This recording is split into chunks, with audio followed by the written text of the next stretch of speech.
Well, Joe, the Bears continue to lead the league in coin tosses. They call tails. It came up tails. I believe we're 11-4 now, and winning the toss. The Bears will receive, and they'll defend the goal to our left, the east goal. The Packers, though, won't have much of a wind advantage. It's mostly a crosswind, but the Packers will have a little bit of a wind at an angle. But again, it's a crosswind, and that could make the field goal kicking kind of tricky. The wind seems to be swirling in here. Our officials, Fred Wyatt, the referee, Tom Hensley, the umpire, Leo Miles, the head linesman, Gene Carabine, the line judge, Jimmy Rosser, the back judge, Jim Osborne, the side judge, and Fred Swearington, the field judge. We're all set to go. Tom Birney, who has replaced Chester Markle, one of the many casualties for the Green Bay Packers, is set to kick off. Walter Scheid is the deep man of free, waiting now for the Bears, who'll be going left to right here in the first period. Birney's kick is in the air, a kind of a knuckleballer, sailing down the middle, bouncing at the 10. Walter Scheid picks it up, drops it, kicks it at the 2-yard line, picks it up, cuts back at the 5, goes down at the 7-yard line. No chance to return that one as David Simmons, a rookie from North Carolina, a linebacker, quickly to make the tackle on the play. That ball never turned or rotated at all. It just kind of hung down there, bounced at the 10. By the time Walter Scheid booted it, fumbled it, picked it up, he was tackled at the 7-yard line, only a 5-yard kickoff return, and the Bears start play in a hole. Kind of a sinking liner. It was a tricky kick, and once Walter Scheid bobbled it, he was in trouble. So the Bears now on their own 7-yard line.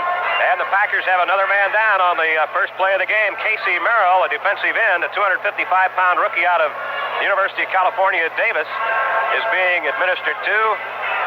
And it looks like his left knee. So we already have an injury timeout here in Green Bay right after the opening kickoff. So with no score, let's pause. A new car should be a reflection of its owner. Something to be proud of. After all, it is a major investment. Protect it by sealing in your new car's luster and eliminate waxing.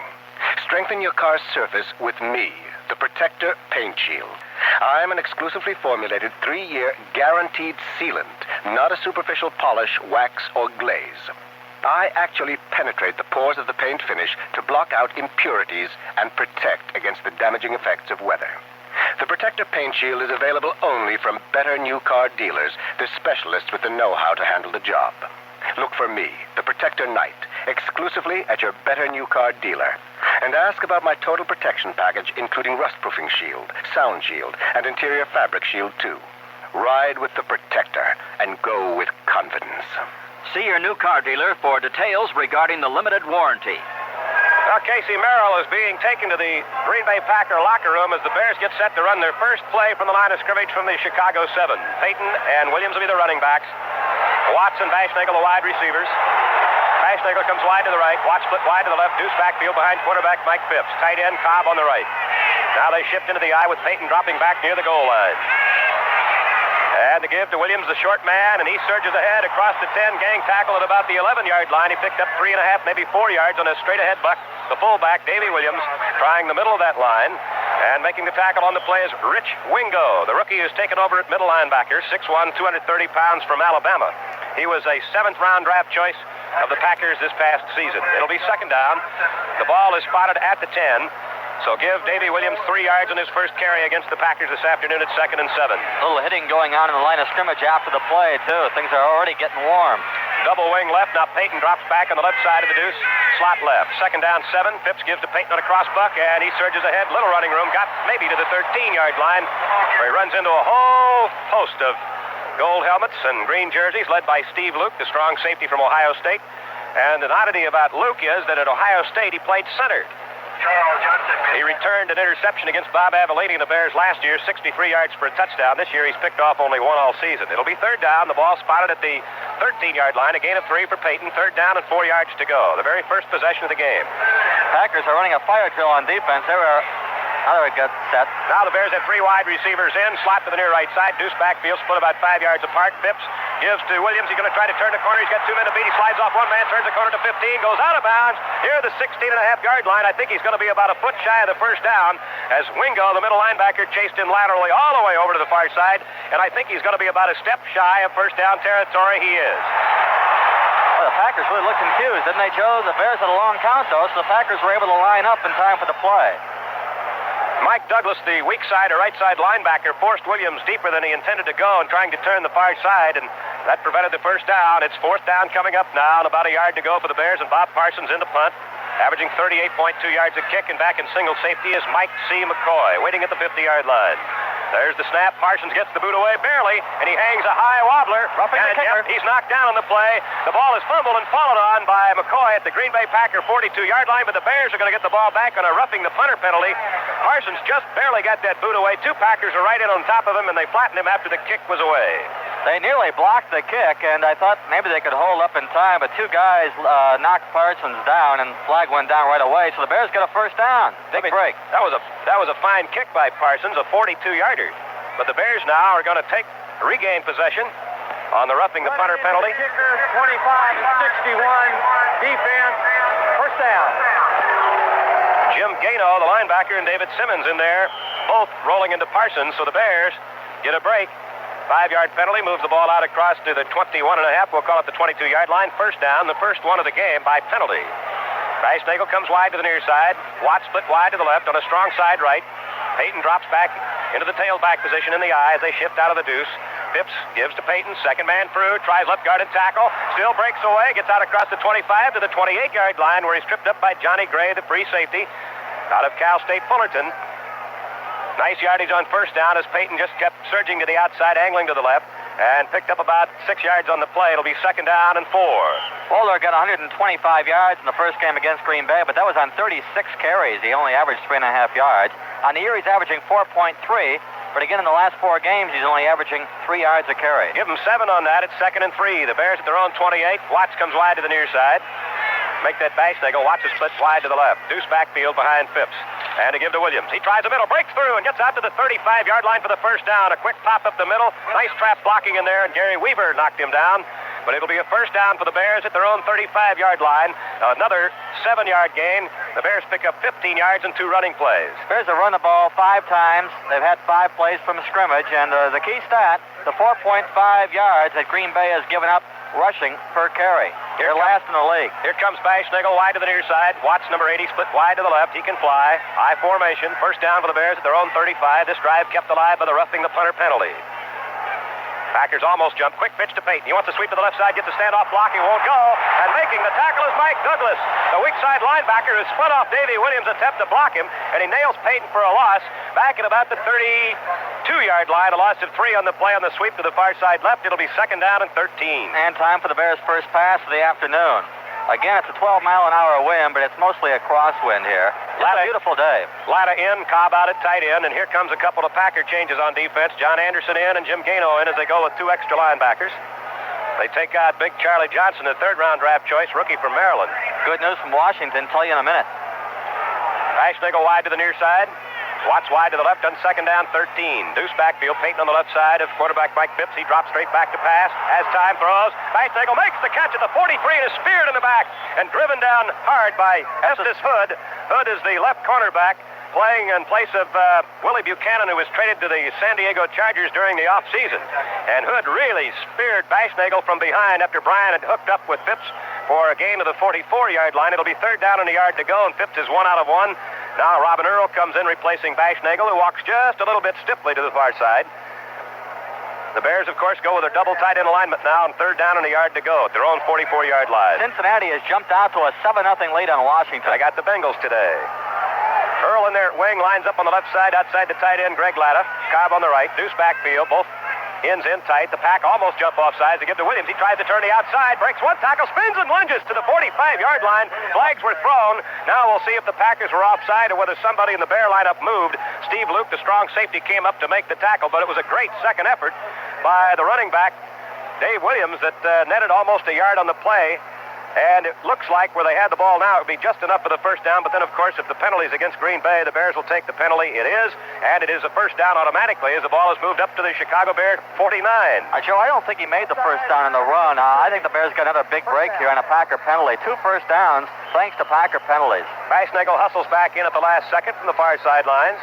Well, I'll say this. Packers aren't showing any favorites. They beat themselves against Washington, and they're starting out that way against the Bears.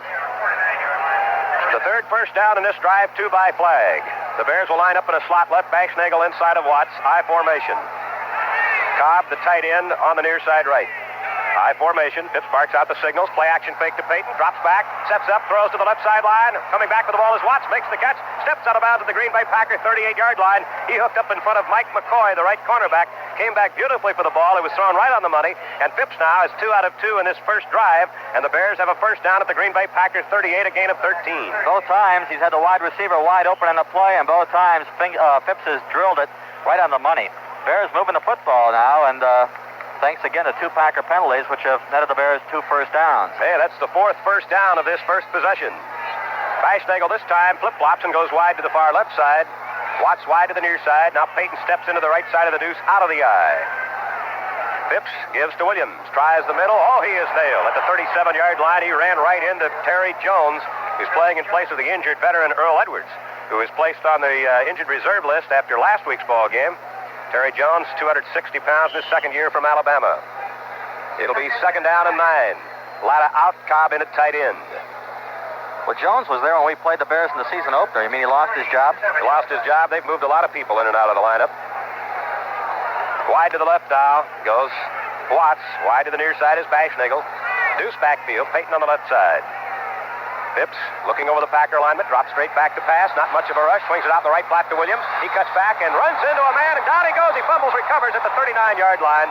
He was hit by Terry Jones, who beautifully came out way over on the near sidelines on the right flat and made the tackle on the play. Williams had a couple of blockers in front of him, but it never set up. So there is a loss of 2 yards on the completed pass. It'll be third down coming up, 11 yards to go. Wiley Turner, a rookie acquired from the Denver Broncos waiver list from Angelo State, is in now as an extra defensive back for the Packers, and John Anderson is in at linebacker. Miami has taken a 7-0 lead over Detroit in the first quarter at Pontiac. Payton is out. I would assume that McClendon is in there. Bears go with 3 wide receivers. McClendon is a wing. Yep. He's in the slot to the left. Bashnagel wide to the right. Phipps back to throw on 3rd and 11. Standoff blocking, throws it, coming back. Watts leaps high, can't get it. Slid it through his hands at the 28-yard line over on the far sideline. Again, they ran that same hook pattern on the left side in front of Mike McCoy. Phipps threw the ball just a bit high. And so the Bears' first drive ends on the Green Bay Packers 39. Parsons into punt, hoping to nail it inside the opponent's 20-yard line. And if he does, it would be the 22nd time he has done that this year. His average has declined, but he is near the top of the league in punts down inside the opposing team's 20-yard line. There's the snap. He feathers one to the near side. A high wobbler. Hangs up there. And caught at the 11-yard line and out of bounds. Crossing the 15 to the 16-yard line is Johnny Gray. The ball did not get out of bounds, and Gray had a little running room in front of him and returned it about 5 yards from the 11 to the Green Bay Packers' 16-yard line. So that would be only a 28-yard Bob Parsons punt. Timeout on the field of play with 8:41 left to go here in Green Bay, Wisconsin. No score in the first quarter. Keep your car radiator humming. Keep your car air conditioner running. Take it to Carcool and your car has a friend. This is John Doremus for Carcool and AC Delco. Football is a team game. Today's football is complex. Complicated formations are manned by specialists, and why? To achieve winning results. Today's car is complex, too. With it comes technical problems. That's when you need the Carcool team. Radiator and heater problems? Take it to Carcool. Your Carcool man is a specialist who can replace your radiator or heater with original components from AC Delco. Better yet, bring your car into the fast, economical professionals at Carcool for a radiator and heater inspection. Don't get caught in the cold. Carcool and AC Delco. Service and products you can depend on. Take it to Carcool. Carcool is your friend. For the Carcool dealer nearest you, check the yellow pages under Radiators. Joe McConnell along with Brad Palmer and Virgil Carter here at Lambeau Field in Green Bay, Wisconsin, with the Packers take over for the very first time. The ball spotted at the Green Bay Packers 16-yard line. Nate Simpson in his third year from Tennessee State, who has gained 230 yards, and backup of Turdell T.D. Middleton starting at the tailback position. Eric Torkelson in his sixth year from the University of Connecticut, who has gained 341 yards and 2 touchdowns as the fullback. Wide to the right goes Ron Cassidy. Wide to the near side is Walter Tullis. He goes in motion now. Out of the I formation to the right, Lynn Dickey out of Kansas State. Gives a quick pitch now to Simpson coming to the near side. He cuts back in, tripped up. A flag goes down as he is spilled at the 18-yard line. Hampton played it wide, and then Campbell, the weak side linebacker, came up along with Gary Fensick to make the tackle at about the 17-yard line, and it would appear it might be a holding call against Green Bay. Yep, 3 costly penalties on Green Bay. This one puts them in a hole. Moves the ball back inside the 10-yard line. And a spotter says he thinks that it was Eric Torkelson, the fullback, that held on the play, and that's the third penalty for a total of 20 yards against the Packers already. Now, the Bears may decide to decline this. No, they're going to take it. There was no gain, and the ball now is moved back inside the Green Bay Packer 10-yard line, just across the 8. We'll call it the 9. Lynn Dickey has started the last 2 weeks. Wide receiver, first down. Dickey has started the last 2 weeks and on the year has completed 50% of his 58 attempts for 373 yards and 3 touchdowns. He has been plagued with a hip injury and surgery, a shoulder, a broken leg in his career that spanned 9 years, but he hasn't had all that much playing time. Deuce backfield, first down, about 19 to go for the Packers. Dickey hands off to Simpson on a sweep to the right side, cuts back in at the 10, goes down at the 12, maybe the 13-yard line. As he tried to cut upfield, and again, Gary Fensick, who has really gained a great reputation as being one of the outstanding safeties in the league, made the tackle on the play, along with Gary Campbell. So, they line it up now at the Green Bay Packer 13, a gain of 4. It'll be second down coming up and 14 yards to go. Fensick had a great game last week. We made him our player of the game, and I think Pro Football made him the player of the week. Here comes T.D. Middleton. In his third year from Memphis State, he has gained just 489 yards, but that's tops in the Packer ground game this year. Last year, he rushed for 1,116 yards, and word is he's in Starr's doghouse. Deuce backfield. Receivers split on either side. Back to throws. Dickey sets up inside his own 5, waiting now.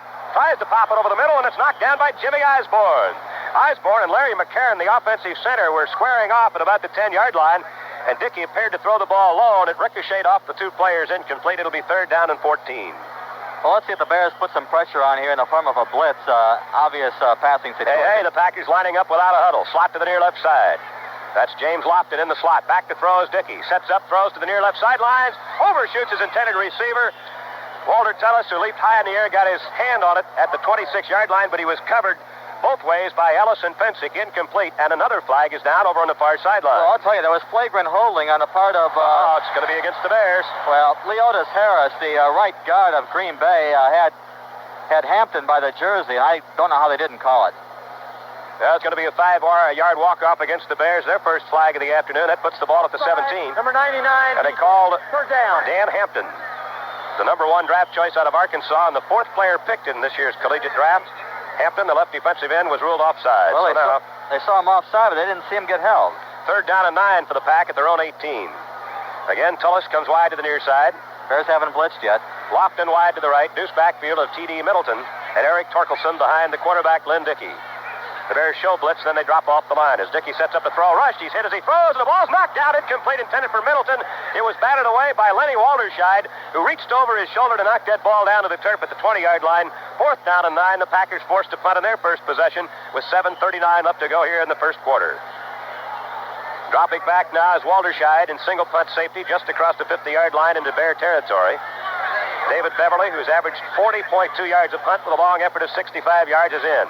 Bears have 10 men up on the line of scrimmage. Campbell looking for a place to rush. Campbell still studying. Now he sets. There's the snap. The rush is on, and the kick is almost blocked by Muckensturm. A high hanging floater. Walterscheid lets it bounce, and it kicks dead sideways to the near side and out of bounds at the Chicago Bear 48-yard line. Muckensturm came within an eyelash of knocking that punt down, and so the Bears get it at their own 48-yard line. So that was a 34-yard punt with 7:32 left to go here in the first period at Green Bay. Timeout on the field. The score, the Bears nothing, the Packers nothing. Did you know Chicago is the most comprehensive mass transit system in the country? On the RTA, you can get almost anywhere in the 6-county metropolitan area by commuter railroads, buses, Ls, and subways. And it's faster, safer, and more relaxing than driving. Yet only 25% of Chicagoans have ever used the RTA, and that's incredible. You'd think everyone would be riding the RTA by now, especially with the high price of gas and the lower premiums insurance companies offer to those who don't drive to work. Well, maybe the other 75% doesn't ride the RTA because they think it's difficult to use, or they're going to get lost on it. Well, to end the myth, it doesn't take a genius to get on the RTA, off the RTA, or even understand its routes. For information on how simply the RTA works, from commuter trains to buses, Ls to subways, and suburbs to city, call the RTA at 836-7000. Suburbs call toll-free, 800-972-7000. If you haven't used the RTA yet, give it a go-around. You'll find it's a 100% better way to get around. This broadcast is authorized under broadcasting rights granted by the Chicago Bears. Any rebroadcast or the use of the materials in this broadcast is prohibited without the written consent of the Chicago Bears. Joe, the Washington Redskins have just scored a touchdown to tie Cincinnati at 7 in the first quarter. St. Louis leads the Giants 6-0 in the first. Miami on a 25-yard greasy to net Moore pass lead Detroit 7-0. And right here, it's no score. It was 7:32 in the first quarter. The Bears on their own 47-yard line. First down. Watts wide to the near side. Bashnagel split wide to the far left side. The Bears shift out of the deuce into the eye, dropping Payton behind Davy Williams. Quick pitch to Walter coming to the near side. Gets a standoff block from Williams. Cuts back inside at the 50. Now comes to the outside and is out of bounds. Just a fraction of a step shy of the 45-yard line. Estes Hood, the left linebacker, wrestled him out of bounds. So Walter gets a pickup of about 7.5 yards. We'll call it second down and a long 8. The Bears right now at the Green Bay Packer 45.5-yard line. Oh, Walter looking okay so far. 14 yards and 4 carries for Payton, who needs a big day today to keep his hopes alive for a possible NFC rushing title. Looking for his 4th in a row. Wide to the left now goes Watts. Wide to the near side, Bashnagel. The backs are tucked in tight. Now they drop into the eye with Payton dropping behind Williams on second down about 2.5. And to give now to Payton, and Payton looking for running room. Breaks one tackle, slips on his feet, runs by a man again, and goes down for a loss at the 47. He'd gotten inside the 45, slipped away from the first man, Rich Wingo, then cut back in laterally and tried to run around Terry Jones, who was prone on the ground, and Terry tripped him up for a loss at the 47, a loss of 1.5 yards. It'll be third down and 4 to go. Walter didn't show very good judgment on that because as soon as he cut back, maybe didn't see the man, but he had no place to go, really. Walter out, McClendon in. Willie, of course, a third-round draft choice from Georgia, has picked up 146 yards and 32 carries, just under 5 yards a pop. Wiley Turner is in as the nickel back now for the Green Bay Packers. John Anderson also in at linebacker. Wide to the near side now, Bashnagel. Wide to the left, Watts. Deuce backfield, McClendon on the left side. Phipps drops back to pass on 3rd and 4. Has a beautiful blocking down the middle of Watts. Leaps high and makes the catch at the 22-yard line. He extended himself as high in the air as he could. Latched onto it with both hands, was cartwheeled in midair by Mike McCoy and Steve Luke, but hung on for the key first down at the 22-yard line in Green Bay territory, and one of the Packers is shaken up. Like that Watts. Watts was shaken up on the play, but he made a spectacular leaping catch. His second grab of the afternoon and his 16th of the year, good for 25 yards. Watts was wide open on the play, slanting across the middle, but the ball was overthrown, and as Joe said, he made a great leaping catch, and he paid the price as well. He's going off. I think he's okay. Just had the wind knocked out of him. The Bears have now thrown the ball 3 times, all 3 times to wide receivers, and keep in mind that last week, Phipps completed 6 passes, all to the running back, Davy Williams, none to wide receivers. Slight correction, Brad. It's 4 out of 5 for Phipps, good for 48 yards. I beg your pardon. First down at the Green Bay Packer 22-yard line. That's the big gainer of the afternoon. And in now, at wide receiver, is Chris Haynes, who was just picked up by the Bears this week. He's 4 out of 5. Who's the other completion to? Let me see here. To Davy Williams for a loss of 2. Okay. He did try that one swing pass. That's right. So Chris Haynes, a rookie from Notre Dame, is in now at wide receiver, number 83. It'll be his first play ever in a Chicago Bear uniform. He was picked up when Steve Schubert injured his knee last week. Schubert will be out for the year. Haynes goes wide to the left. Wide to the near side comes Bashnagel. Both are on the short side of standing under 6 feet. Payton back in the lineup. And they switch out of the deuce into the eye, dropping Payton back into the tailback position. First out at the 22, Green Bay. Quick pitch to Walter, coming to the near side, trying to read the blocks, cuts back inside, lowers his nose and gets to the 20. Everything was stacked up. Terry Jones, along with Johnny Gray, the free safety who came up on the play, helping out on the tackle. They knocked Payton down just a step shy of the 20-yard line. It'll be second down and 8+ yards to go. Packers have usually had pretty good success against Walter Payton. Walter gained 126 yards and 26 carries in game 1 this year. Second down, the ball just outside the Green Bay Packer 20-yard line. I think it was 36 carries, Joe. Watts splits wide to the left. In the slot to the left now is Bashnagel. Deuce backfield as Payton is out for a play. They're using McClendon quite a bit. Long count by Phipps. And to give to McClendon. He cuts up the middle and gets little yardage inside the 20 down, maybe as deep as the 17-yard line. As they unstack, Rich Wingo shaking up a bit on the play, along with Ezra Johnson, who's slow to get up. Johnson got a piece of him. He's that big 240-pound defensive end from Morris Brown, who last year was credited with 20.5 quarterback sacks. This year, he leads the pack, but his total is down to 5.5. Payton was a workhorse in that first game. It was 36 carries for 125 yards, and that was the 6-3 game. They stopped Walter on a 3rd and 2 at the right at the goal line. The Bears settled for a field goal. Third down coming up, 5 yards to go from the Packer 17. Deuce backfield, wide to the left is Watts. Bash, they go wide to the near side. Phipps back to throw. Beautiful blocking, throws, and he dropped the ball. McClendon had it in his arms at the 9-yard line. It was right over his left shoulder, and he was hit by Johnny Gray and simply dropped the pass at the Green Bay Packer 9.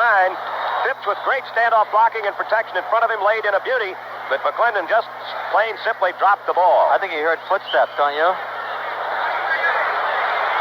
Hard to tell, but at any rate, it's an incompleted pass, so it's fourth down at the Packers 17. Thomas in to try for a field goal. Bob is 13 out of 20 this year, 12 of 15 inside at 39 yards. This one will be a 35-yarder as Bashnagel will put it down at the 25. Dan Neal over the ball at center. There's a snap. The ball is down. The kick by Thomas is up. It's long enough. It is good. Bob Thomas hits a 35-yard field goal with 4 minutes and 25 seconds left to go in the first quarter of play here at Lambeau Field in Green Bay. And the Bears have jumped on top of the Packers 3-0.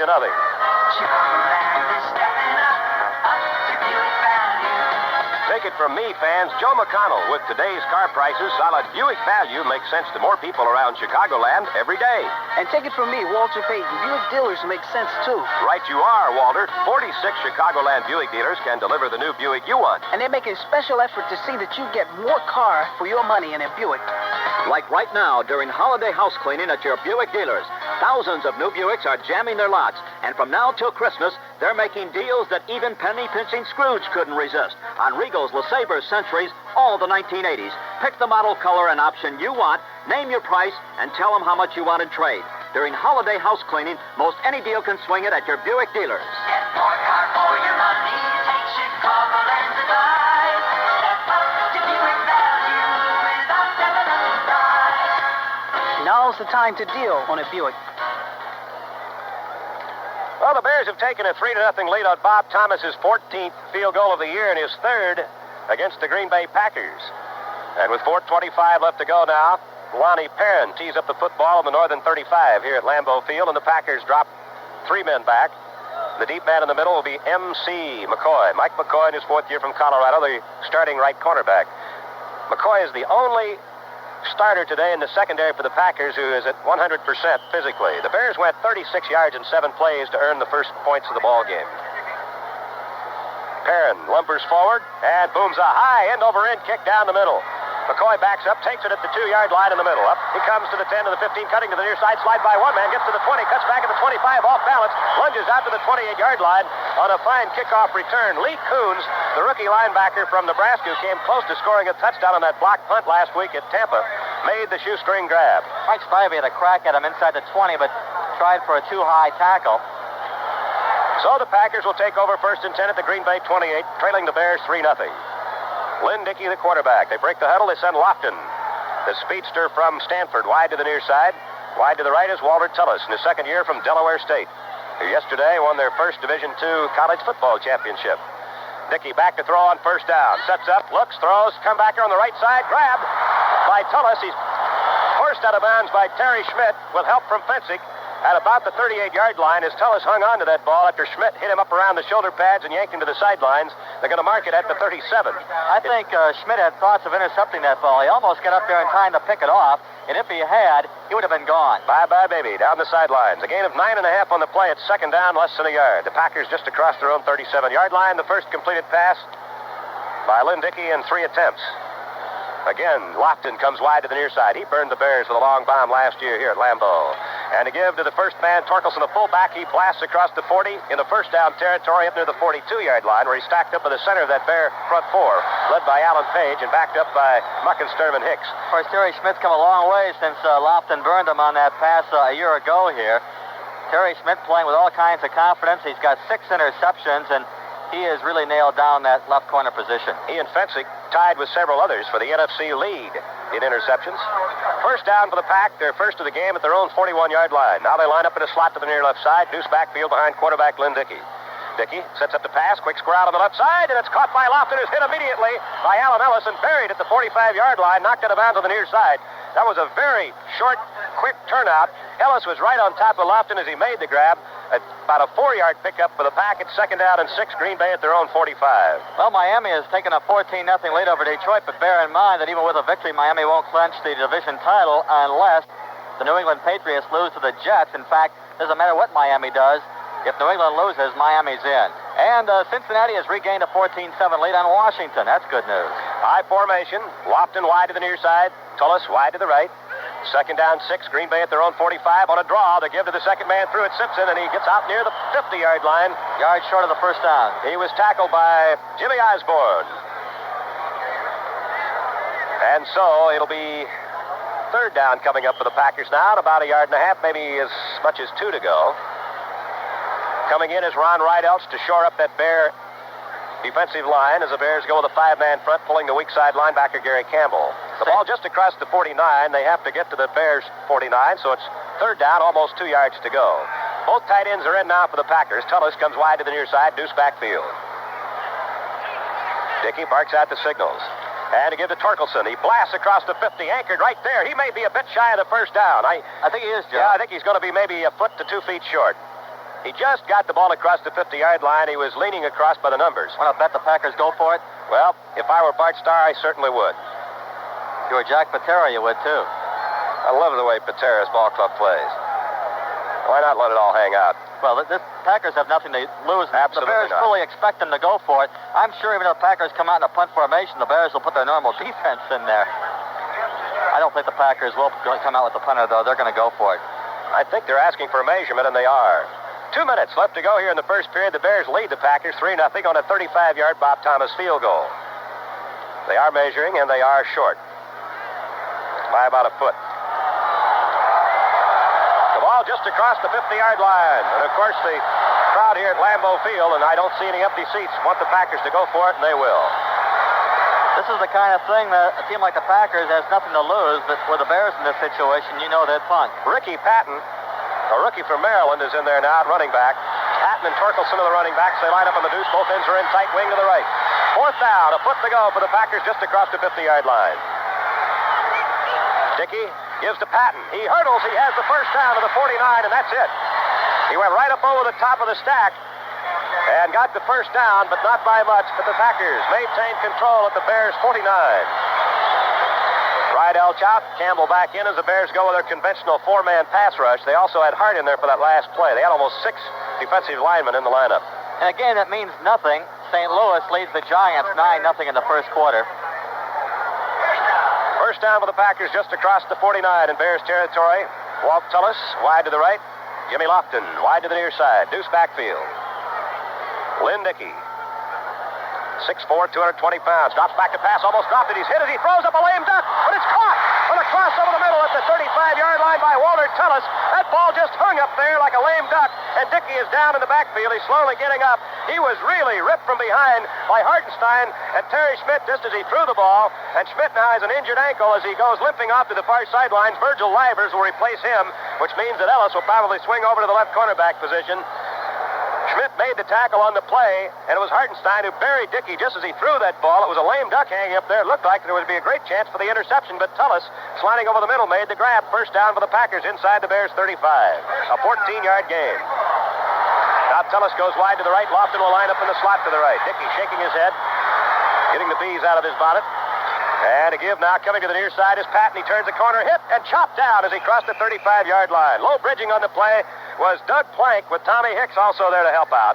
It'll be second down and virtually still 10 yards to go as they tried to sweep to the near left side. After one quarter, it's Atlanta nothing, the Rams nothing. That's a big game. Rams can clinch the division title if they win it. The gun sounds here, ending the first quarter of play at Lambeau Field in Green Bay. The Chicago Bears 3, the Green Bay Packers nothing. And the map is free. Yes, sir. Free.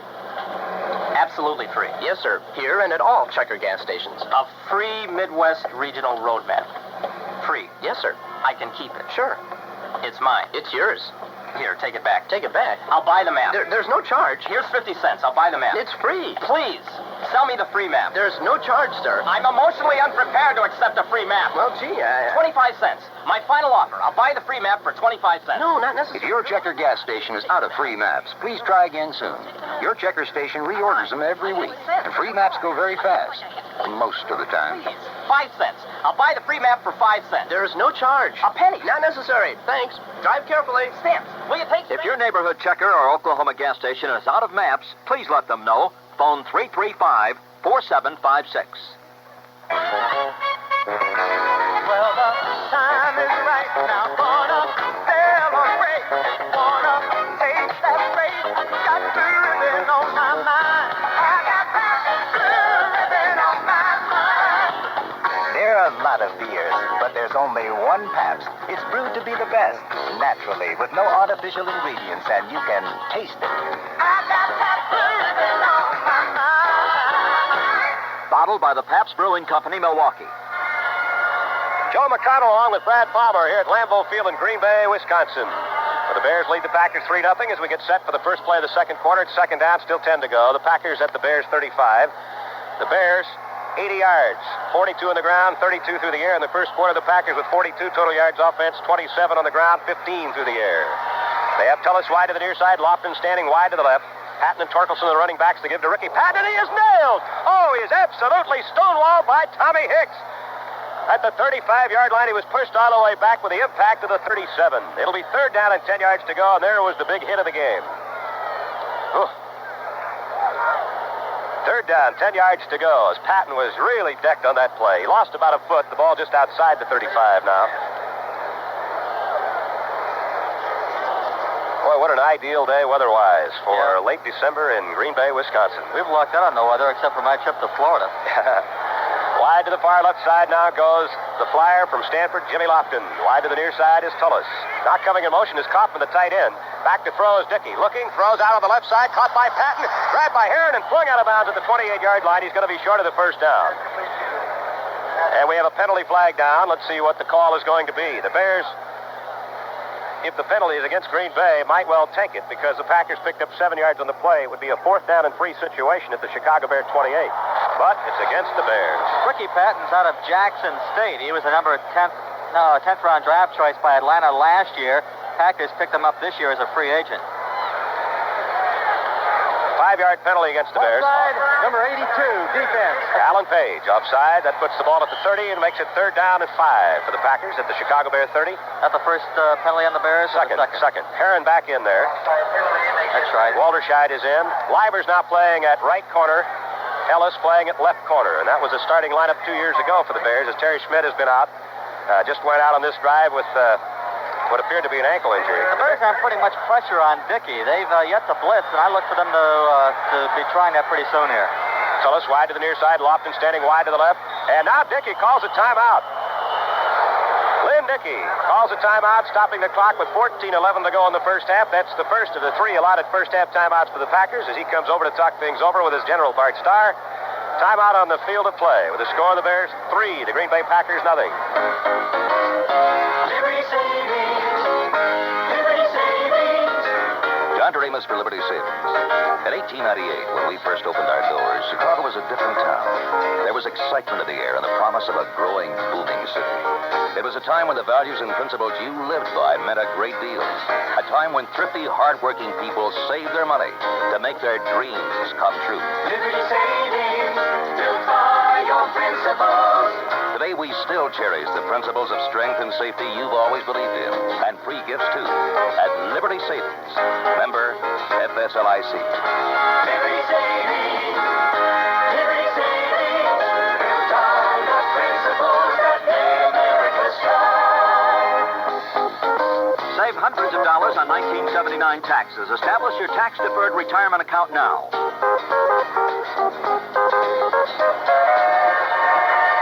Brad Palmer, along with Joe McConnell and Verge Carter, Bears leading Green Bay 3-0 with 14:11 to go in the first half. Detroit has just gotten a field goal, but trails Miami 14-3 in the second period. And the Rams have gone ahead of Atlanta 7-0 in the second period. Here we go. On third down and 5, the Packers at the Bears' 30-yard line. Lofton wide to the near side. Tullis split wide to the left. Deuce backfield. Now Kaufman, the tight end, who lined up on the left, comes over to the right and drops back into the wing. Now he's in motion to the left side. Dickey drops back to pass on 3rd and 5. Has plenty of time. Swings it out in the right flat. It's caught at the 25 and out of bounds at the 21. Ricky Patton made the grab as Bruce Heron tried for the diving interception. Couldn't get there. That was his only chance because he wasn't going to get the Patton, so he tried for the interception or the deflection and did not get there. And again, the Bears have got to put more pressure on Dickey. First down for the Packers now at the Bears' 21-yard line. This is their deepest penetration. Heron came very close to either knocking that ball down or possibly grabbing it. Bears do have a lot of respect for the Green Bay Packers offensive line. Coming wide to the near side is Tullis. Lofton split just about 3 yards to the left. Not very far outside the tackle mark Carr at all. Tight end on the right side. Deuce backfield. Dickey gives to the second man, Patton. He's spun down near the 20-yard line. He was hit behind the line of scrimmage by Gary Fensick, who rolled him over. Well, Muckensturm made the initial contact, and he rolled off him into Fensick, but Muckensturm hit him head on like a goat. A gain of about 1.5 yards. We'll call it second down and 9 at the Bears' 20-yard line. Patton has picked up 2 yards in 4 carries. The leading ground gainer for the Packers is Simpson, who has picked up 8 yards in 2 carries. Packers have been very successful moving the football in recent games with Dickey, but here's where they start to have trouble. Now they move Patton up in the slot, double wing left. Now coming in motion out of the slot to the right is Tullis. And a play action fake. There's movement in the backfield. A swing pass out of the left flat caught by Patton. He's inside the 10. Banged out of bounds at the 8-yard line, but that's going to come back because the setback, Eric Torkelson moved before the ball was snapped. Well, there's a break, but Patton was all by himself over on the flat. Gary Campbell, apparently, he was Campbell's man. Torkelson moved before the ball was snapped. That's going to nullify that Packer first down inside the Bears' 10. Well, Packers have really hurt themselves on penalties. 4 penalties, 2 of which resulted in Bear first downs. Another put the Packers back in their own 10. And now this one here nullified a big gain. That moves the ball out to the 25-yard line, makes it first down and second down, and 14 yards to go. As I was saying, here's where the Packers usually have trouble once they get inside the 20-yard line. They've blown a lot of good scoring opportunities in recent games. Well, let's hope that tendency holds true again. They have it at the Bears' 25, second down, 14 to go. We have 13:20 left to go in the first half. The Bears leading on a 35-yard Bob Thomas field goal, 3-0. Tullis splits wide to the far left side. Lofton operating against Ellis, wide to the near side. Deuce backfield to Patton on the right. Torkelson on the left. Back to throw is Dickey. Cranks up, throws to the left sidelines. Incomplete. He underthrew Tullis, and a flag is thrown. It's going to be on Livers. That's going to give the Packers a first and goal at the 6-yard line on the pass interference call from behind on Virgil Livers on a ball that could not have been caught. Well, again, the Bears simply are not putting enough pressure on Lynn Dickey, and under today's rules, you can't give the quarterback as much time as they're giving Dickey. He's going to find somebody. I mean, Dickey's he's been around. You can't let him stand back there and pick a secondary apart. Number 24, defense. A push on Virgil Livers, first and goal for the Packers at the 6-yard line. The Bears now have been flagged 3 times for 25 yards. I haven't detected so much as a red dog, let alone a blitz so far by the Bears. Now the Packers down on the Bears' 6-yard line. And they're revved up here in Green Bay. The Packers huddling up at the Chicago Bear 15-yard line. Now they break the huddle. They put Kaufman on the right side. Tullis wide to the left. Both ends are in tight. Deuce backfield. Patton and Torkelson behind quarterback Lynn Dickey. They start Lofton in motion to the left side. Dickey is going to pass on first and goal at the 6. Drops back, lobs one over the middle, and it's caught by Kaufman. He goes in for the touchdown. He hauled it in with one hand at the 2-yard line. Carried Gary Campbell into the end zone. Kaufman's first grab today, his 49th of the year, and his 3rd touchdown reception. And the Packers have taken the lead here in the first half, 6-3. Paul Kaufman, the walk-on from Kansas State, who has caught more passes than any tight end in Green Bay Packer history. And again, the story that drives to me was Lynn Dickey getting the time to pass. And the big penalty, of course, on Virgil Livers. The try for the extra point now by Tom Tierney, who has missed 3 out of 8. There's the snap. The ball is down. The kick is up. It is good. And the Green Bay Packers have taken a 7-3 lead over the Bears with 13:09 left to go in the first half at Green Bay. John Deere presents the evolution of the snowmobile. The first time it snowed, early man bogged right down. And then he discovered by putting slats on his feet, he could walk on top of the snow. And so he walked through the eons. But eventually he got bored going so slow. He harnessed dogs, horses, and finally, a motor. A primitive snowmobile was born. Time passed. Snowmobiles got faster. And faster. And still faster. And that's what most snowmobiles are today. Fast. But some men realized they couldn't stay ahead of the pack just by being fast. So a new, highly refined snowmobile emerged with a new emphasis on handling. The new breed of John Deere snowmobiles had evolved. Liquifire, Sportfire, Trailfire, and Spitfire. Ride the new breed of Deere. It's the natural selection. Well, there was certainly nothing fluky about that drive. 72 yards and 14 plays, culminated by Dickey's 6-yard touchdown toss to Paul Kaufman, the tight end. Both former Kansas State athletes. And now the Packers have taken a 7-3 lead. Walterscheid is deep. Perrin and Watts are guarding the flanks at the 10. Joe, in the first Green Bay Packer Bear game, the Bears had 6 sacks. 2 were by linebackers, another was by the safety Wallerscheid. So you know the Bears were putting the pressure on that day and that they were sending people in besides the linemen. So far they aren't, and again, Dickey took him 72 yards. Tom Birney moves forward and puts the ball in the air. End over ender, down the middle, coming to the near side now, and Watts lets it bounce into the end zone. You got to down it. He goes back and it rolls across the end line. There would have been a rookie mistake of the year had not somebody downed that ball or had it not cleared the end line. He thought it was a punt. Oh, the Bears will put the ball in play at their own 20-yard line. Somebody better wake up. Yeah. Other scores. Cincinnati leads Washington 14-7 in the first quarter, so that's good news for Bear fans. Oops, we got an update. It's now in the second quarter. The Rams lead Atlanta 7-0 in the second. Miami leads Detroit 14-3 in the second. Bashnagel wide to the far side. Coming wide to the near side is Watts. I formation behind quarterback Mike Phipps. The Bears now have to come from behind. Packers shift a bit on the line of scrimmage defensively. Phipps barking out the signals. Could be audibilizing. And a play-action fake, drops back to pass, fires down the right sidelines, and it's overthrown and almost picked off. It was intended for Bashnagel over his head. Steve Luke had a shot at the interception, couldn't come up with it at the 39. Second down and 10. Notice the Bears only pass usually when they get forced into it, get in a behind situation. They didn't pass at all hardly against Tampa. They had that nice 14-0 lead, and they decided to sit on that. And it was only when they lost 5 out of 6 they started passing the football, and they won 5 out of 6, and they fell apart at Detroit and sat on the football against Tampa Bay. Now Green Bay's going to smoke the offense a little bit, and the offense is going to have to do something. Washington in and out wide receiver in place of Bashnagel. Harry Washington is wide to the right. Watts wide to the near side. Deuce backfield. Second down 10. The Bears at their own 20-yard line. Phipps again, play action fake, sets up, throws out of the backfield. The left side grab by Payton. He's knocked out of bounds at the 24-yard line. Playing that ball very well. The linebacker, Mike Douglas, a gain of 4, and there's a penalty flag down at the Chicago Bear 36-yard line. Now, that could be pass interference or defensive holding against the Packers. Pass interference, I would guess. I missed the preliminary signal. It's against Green Bay. Yep. And if it's a defensive hold, it would be 5 yards and a first down. I think that's what it was. Yep. The officials are conferring. Well, that'll be the 5th penalty on Green Bay, and again, all 5 will have been costly. Well, they got away with one of them. I think they got away with the last one because they scored. Holding, number 52, defense, first down.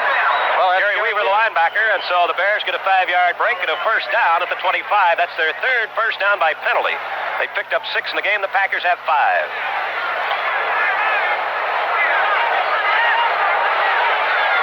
Watts goes wide to the right. Washington lines up in a slot to the right. Deuce backfield. First down. The Bears at their own 25-yard line. Phipps sets his line. In motion coming to the near side. Make that Bashnagel. He's back in there. And Phipps gives to Payton coming to the near side on the sweep. Cuts back inside. Noah Jackson stumbles out over the 30 and lunges to the 33, maybe the 34-yard line. That was student body left for the Bears. Jackson and Sorey throwing big blocks to spring Payton. Mike Butler, the big defensive end out of Kansas at 265 pounds in his 3rd year, who has also played a lot hurt this year with a dislocated elbow, made the tackle on the play. Butler was the number 1 draft choice for the Packers in '77 and made the all-rookie team. The ball at the 33, a gain of 8, it's second down and a deuce. And Latta and McClendon come in, replacing Payton and Cobb. Walter is setting out quite a few plays and has the last 3 or 4 weeks with that severe right shoulder bruise. All right, they send Bashnagel wide to the far right. Watts wide to the near side. Deuce backfield at second down, about 2 to go. The Bears at their own 33-yard line, trailing 7-3 in the second period. Phipps to McClendon. Surges to the right side, gets the first down as he breaks across the 35 and surges up near the 38-yard line. Gary Weaver, the linebacker, tripped him up on the play. Weaver, a 225-pounder in his 7th year from Fresno State. First down for the Bears at their own 38-yard line. Weaver tripped him up, but I guarantee he's got shoe marks right up his chest. 9 yards and 2 carries for McClendon. Payton back in along with Cobb, the tight end. That's the 7th first down of the game for the Bears. We'll call it the 39. It's across the 38. 11:28 left to go in the first half. The Packers lead it 7-3. Now Bashnagel line the slot inside of Watts on the near left side. Deuce backfield about 3 yards apart. Bashnagel set in motion to the far right. And Phipps gives to Payton on a sweep to the right side behind Sorey and Williams. He cuts by one man, turns upfield. A holding call is going to be called against the Bears as Payton gets to the 43. Terry Jones, the tackle, played it very well to the wide side. And that's going to be called back and 10 yards assessed against the Bears. This has been a very sloppy game on both sides. A lot of penalties so far today. At the 30. Oh, wait a minute. We guessed wrong there. Unfortunately for the Bears, that's going to be against the Packers. Oh, brother. Boy, the Packers they have already been assessed 5 penalties. This will be the 6th flag against Green Bay, and we still have 11:09 to go in the first half. The irony is the Packers are leading the football game 7-3. Well, the ball is spotted at the 44-yard line, a 5-yard penalty against Green Bay, and we'll wait for the call. Again, 4 officials are conferring at about the 43-yard line. This is the Fred Wyant crew. They're saying, yeah, where are we going to have dinner tonight? Hey, how about that? They got 2 footballs on the field, one spotted at the 44, one at the 43. Let's take the long one. Oh, face mask. Holding 99 defense. Charlie Johnson. And now they move it up. They tack 5 yards onto the point where the play stopped, and so the ball is moved out to the 48-yard line. Another first down for the Bears. Their 4th by penalty here in the first half. 6 penalties against Green Bay. Slot to the right side. Bashnagel inside of Watts. Deuce backfield. First down. Now Bashnagel in motion to the near left side. He comes all the way through. Phipps to Payton on a sweep, or McClendon. He searches for room, cuts back, hits across the 50 to Green Bay territory, works it for about 3 more yards to the 47. Charlie Johnson, who got that face mask grabbing penalty on the previous play, made the tackle. And the ball will be spotted at the Green Bay Packer 47, a gain of 5 at 2nd down and 5 to go. Now Payton is back here. McClendon stays in. Now here comes Walter Payton in. Atlanta scored a touchdown but missed the extra point. Now trails the Rams 7-6, second quarter. St. Louis has moved out to a 12-0 lead over the Giants. Bashnagel wide to the far right. Wide to the near side is Watts. Deuce backfield. 2nd down and 5. The Bears in Green Bay territory at the 47. Phipps barks out the signals. And he drops back to pass. Beautiful blocking. Swings it out on the right side. Caught by Williams. He cuts back into the 45. Cuts to the outside. Down to the 40-yard line. Almost a late hit on the play. Estes Hood made the tackle. And Johnny Gray came right over the top and really pounded Williams as he hit the turf at the 40-yard line. But no flag was thrown there. But it should be enough for the first down. But Reeve Sorey did it all with one nice block. He took out, I think, the left side linebacker. And that was the whole play right there. First down for the Bears at the Green Bay Packer 40. We have 9:53 and counting down here in the first half. The Packers lead it 7-3. Bashnagel is out. Watts goes wide to the right. Harry Washington, who has not caught a pass in a Bear uniform, wide to the near side. Deuce backfield behind the quarterback, Mike Phipps. Now they shift into the eye, dropping Payton back into the tailback slot. The tight end is Mike Cobb on a strong side left. They give to Payton, tries right guard and tackle, big hole at the 35, skips to the outside, gets a block at the 30, the 25, the 20, knocked out of bounds at the 17-yard line, over on the far sideline by Johnny Gray, who prevented a Walter Payton touchdown burst, and it's a first down for the Bears at the Green Bay Packers 17. That's one of the longest gains by the Bears on the ground in recent weeks. Oh, the Bears have it going now. Noah Jackson pulled out a left guard and threw a key block at the line of scrimmage, and then Ricky Watts gave him a block down around the 30-yard line that sprung him for about 10 more yards. The Bears now on the move down inside the Green Bay 20-yard line, and they're really doing some good blocking. A 23-yard jolt for Walter Payton, giving him 44 yards and 8 carries in the first half. They have a first down at the Packers 17. Slot to the right side, Deuce backfield. Payton stays in there. He's on the right side. Phipps barking out the signals. And he's going to throw on first down. He again has time. Throws to the left corner of the end zone. It's here for Cobb. It's tipped up. He can't get it on the deflection. Steve Luke tipped that ball in the air. Cobb reached for it. Couldn't quite get it. He just barely touched it as it came down short. He was behind Luke, who reached up and tipped that ball with his left hand. The ball just kind of hung there momentarily, and Cobb just couldn't quite get to it on the deflection. Incompleted, 2nd down and 10. Yes, Virginia, the Bears do have a tight end. Mike Cobb, though, has caught only 1 pass in the last 5 games. And Greg Latta, the other tight end, has caught only 2 passes in the last 5 games. So 3 passes caught by our tight ends in the last 5 games, not counting this one. 2nd down, 10 at the Green Bay 17. Bashnagel in the slot to the right inside Ricky Watts. Deuce backfield. Phipps barking out the signals. Williams moves over a step or 2 to the left. And to give the play action fake to Payton. Phipps sets up now, lobs it to Payton. Out the left flat, he's at the 20. Has 2 men to beat. He slips, falls, gets hit at the 17 for no gain. He tried to juke his way around Mike Douglas, lost his footing. Douglas very quickly pounced on him. It'll be no gain on the play. 3rd down and 10 yards to go. The ball still at the Green Bay Packers 17. 9 minutes left to play in the first half. The Packers lead by 4. Cobb back in at tight end. I'm glad to see the Bears come down here, though, and throw the ball for a change. Payton is out. McClendon back in at running back. 3rd down. They give him a yard. He actually gained about a step. between the 16 and the 17. We'll call it third down along 9. Make that Latta at tight end. He lines up on the right side. Go for the whole thing right here. Wide to the right, Baschnagel. Wide to the near side is Watts. Deuce backfield to McClendon and Williams. Third down along 9. Back to throw is Phipps. Being rushed to the outside, dumps it downfield, and it's dropped by Latta at the 7-yard line. It was underthrown by just a hair. He reached out for it, was hit just as he reached for the ball, and it fell incomplete. He was hit for the linebacker. Estes Hood was also over there. And so it's going to be fourth down, and Bob Thomas comes in to try for the field goal. The line of scrimmage, the 16 and a half. This will be about a 33, 34-yard attempt. 8:25 left to go in the first half. This will be Thomas's fourth attempt in 3 games. He hasn't seen much action lately. Baschnagel will hold. They'll put the ball down at the 23. A 33-yard attempt for Thomas. It loosens up the right leg. There's a snap. Baschnagel puts it down. Thomas puts it up, and it is good. A 33-yard field goal punched through the uprights by Bob Thomas. He's 2 for 2 today, and with 8:21 left to go in the first half here at sunny Lambeau Field in Green Bay, the Packers lead the Bears 7-6. Keep your car radiator humming. Keep your car air conditioner running. Take it to Carcool and your car has a friend. This is John Doremus for Carcool and AC Delco. Football is a team game. Today's football is complex. Complicated formations are manned by specialists, and why? To achieve winning results. Today's car is complex, too. With it comes technical problems. That's when you need the Carcool team. Radiator and heater problems? Take it to Carcool. Your Carcool man is a specialist who can replace your radiator or heater with original components from AC Delco. Better yet, bring your car into the fast, economical professionals at Carcool for a radiator and heater inspection. Don't get caught in the cold. Carcool and AC Delco. Service and products you can depend on. Take it to Carcool. Carcool is your friend. For the Carcool dealer nearest you, check the yellow pages under Radiators. Matters of opinion and critics at large. Informed commentary on News Radio 78, WBBM, Chicago. Lonnie Farron will do the kicking chores for the Bears, who now trail by a point at 7-6. Mike C. McCoy waiting at the Packer 3-yard line. 8:21 left to go in the first half. The Bears went 54 yards in 11 plays, capping it with a 33-yard Bob Thomas field goal. He's 2 for 2. Sellout crowd here at Lambeau Field today. Not an empty seat that we can see. About 52,000 plus. I see one over there in the end zone.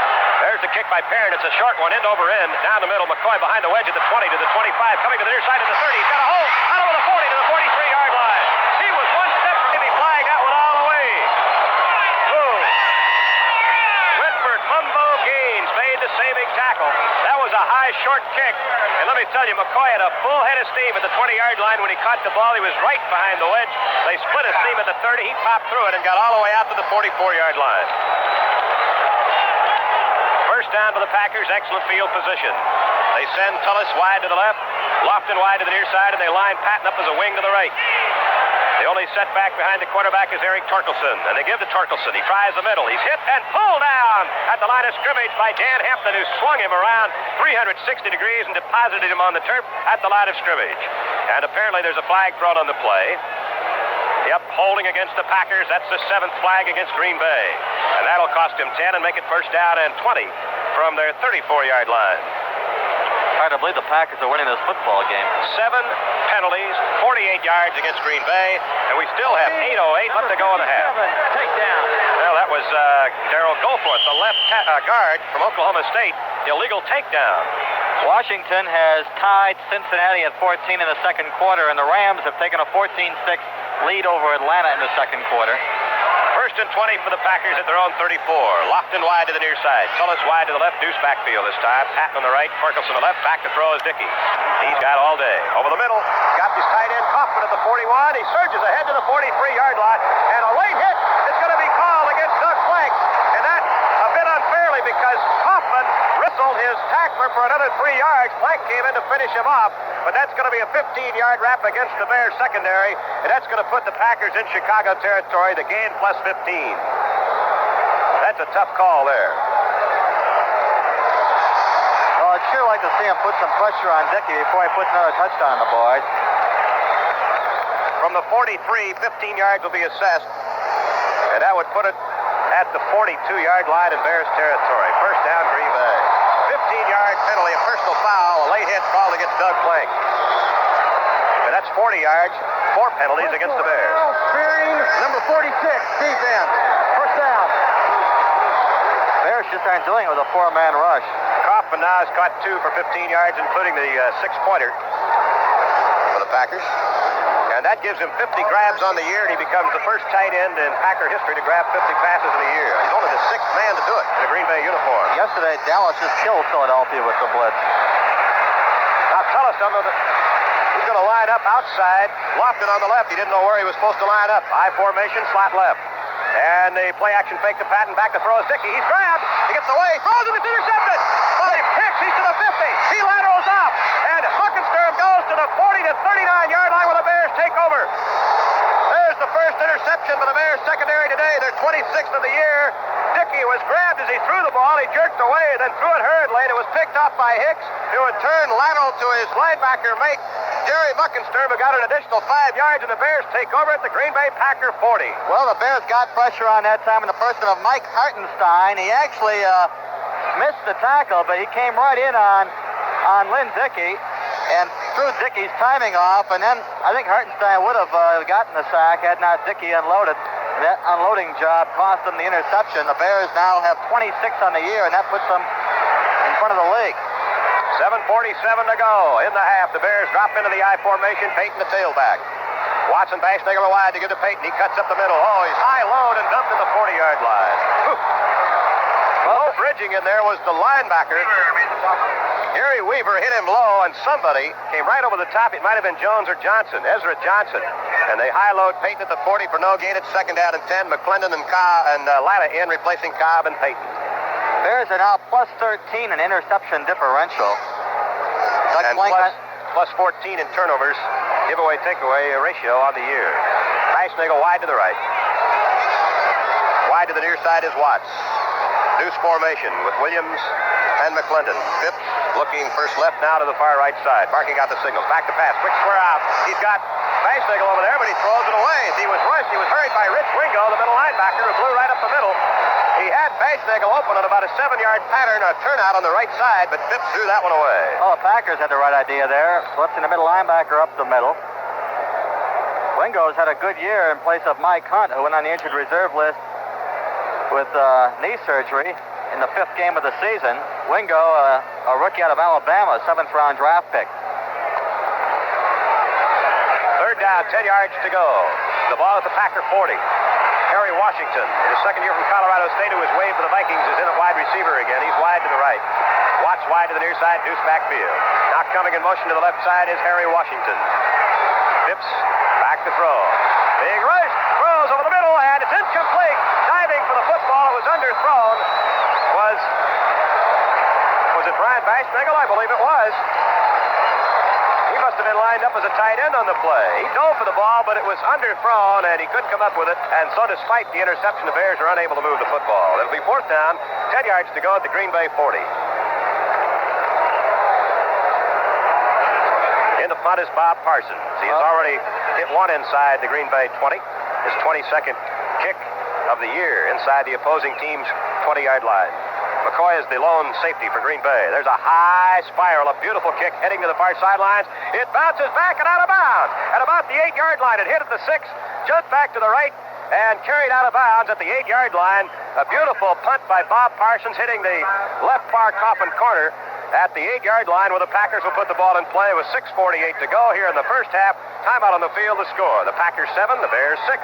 Round, round, get around, I get around. Yeah, get around, round, round, I get around. Get around, round, round, I get around. Get around, round, round, I get around. Get around, round, round, I get around. Get around, round, round, I get around. The best way to get around the high price of gas this holiday season is to get around with the RTA Transfer. With a transfer, you can change buses or L trains as often as you like for just one fare. And you can use it on both city and suburban buses. Any RTA bus, in fact, going in any direction. For instance, use your RTA Transfer on the bus at the train station. Then use the transfer to ride another bus once you get off the train at the other end. The RTA transfer is the most money-saving way to get around all your Christmas shopping and everything else Chicago has to offer. The museums, the theaters, the galleries. They're all easier and cheaper to get to with the RTA transfer. Get around, I get around, yeah. Joe McConnell, along with Virgil Carter and Brad Palmer, here at Lambeau Field in Green Bay, where the Packers have a 1-point lead, 7-6 over the Bears with 6:48 to go in the half. Green Bay in a hole now as they take over at their own 8-yard line. A 32-yard Bob Parsons punt out of bounds on the Green Bay 8. Lynn Dickey has the pack huddled up in the end zone. Rams now lead Atlanta 21-6 in the second quarter. Last thing I did before this game was change my pick from the Rams to Atlanta. Terry Schmidt is back in the lineup now. He's playing at left corner, Ellis at right corner. Wide to the near side is Lofton. Wide to the left is Tullis. I formation behind the quarterback, Lynn Dickey. And a quick pitch. Here comes Ricky Patton to the outside. Runs into Muckensturm, and he's going to be thrown for a loss inside the 5. They'll probably mark it at the 5 as Muckensturm and Hampton just devoured that sweep to the near side. A loss of 3 on the play. It's second down and 13. The Packers backed up at their own 5-yard line. So I did flip a coin and pick St. Louis over the Giants, and the Cardinals lead the Giants 12-0 in the second quarter. Washington and Cincinnati tied at 14 in the second, and Miami leads Detroit 14-3 in the second, and right here with 6:18 to go in the half, it's Green Bay 7, the Bears 6. Well, Patton not having what you would call a stellar afternoon against the Bears. In 5 carries, he has a net of -1 yard. Had a couple of nice passes, though, hasn't he? Yep. Ron Cassidy in for the first time today, comes wide to the near side in place of Walter Tullis. He's in motion back towards the line. Dickey, play action fake, sets up in the end zone, avoids the rush, comes out, throws it down the middle, and it's caught. A beauty! At the 18-yard line by the man who just came in, Ron Cassidy. A rookie out of Utah State.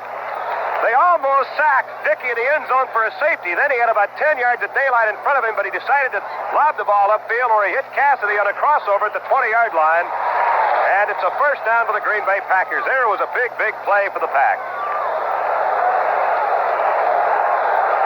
Now they break the huddle. Cassidy comes wide to the near side. That is only his 3rd catch of the year. He was on the injured reserve list for the first 8 weeks. Lofton wide to the left, Deuce backfield. Back to pass, squaring out on the near side and underthrowing his intended receiver, the wide receiver, Ron Cassidy, is Dickey. It's incomplete. He was covered by Schmidt and Fensick. It's second down and 10. Still like to see the blitz. 5:15 left to go here in the first half. The Packers lead it 7-6. Second down, 10. Green Bay at their own 20-yard line. Now they send Cassidy wide to the left. They're coming wide to the near right side. Jimmy Lofton, high formation. Dickey rolling to his left now. Sets up, throws over the middle. He's got Kaufman the tight end at the 30 to the 35. Oh, he's hit at the 37-yard line. Fensick and Plank sandwiched him. Plank again coming in, really rocking Kaufman, who just grabbed his 3rd pass of the ball game. First down for the Packers across the 36. We'll call it a 17-yard gain to the 37. Well, the trend continues. Dickey just picking apart the Bears secondary. He just goes back, sets up, looks around, and picks somebody out, and bang, first down. 8 first downs to the Pack. Dickey, 8 of 12 for 81 yards in the first half.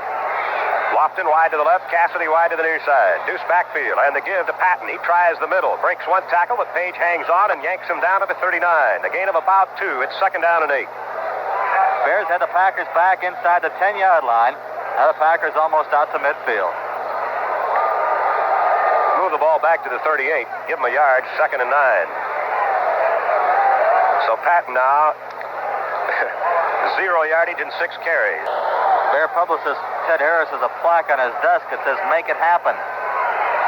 Lofton wide to the left. Ron Cassidy in place of Walter Tullis now. Wide to the near side on the strong side right. High formation. Dickey on a give. The draw to Patton is nailed for a loss at the 37-yard line. Hampton was waiting on the draw. He is the number 1 Bear defender against the rush. And also helping out was Gary Campbell, the weak side linebacker. Right. The first red dog of the day for the Bears.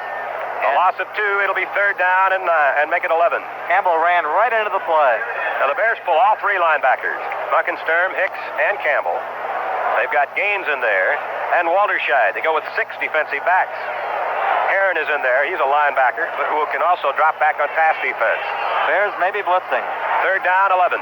Wide to the left is Lofton. Wide to the near side is Cassidy. Plank is up on the line of scrimmage.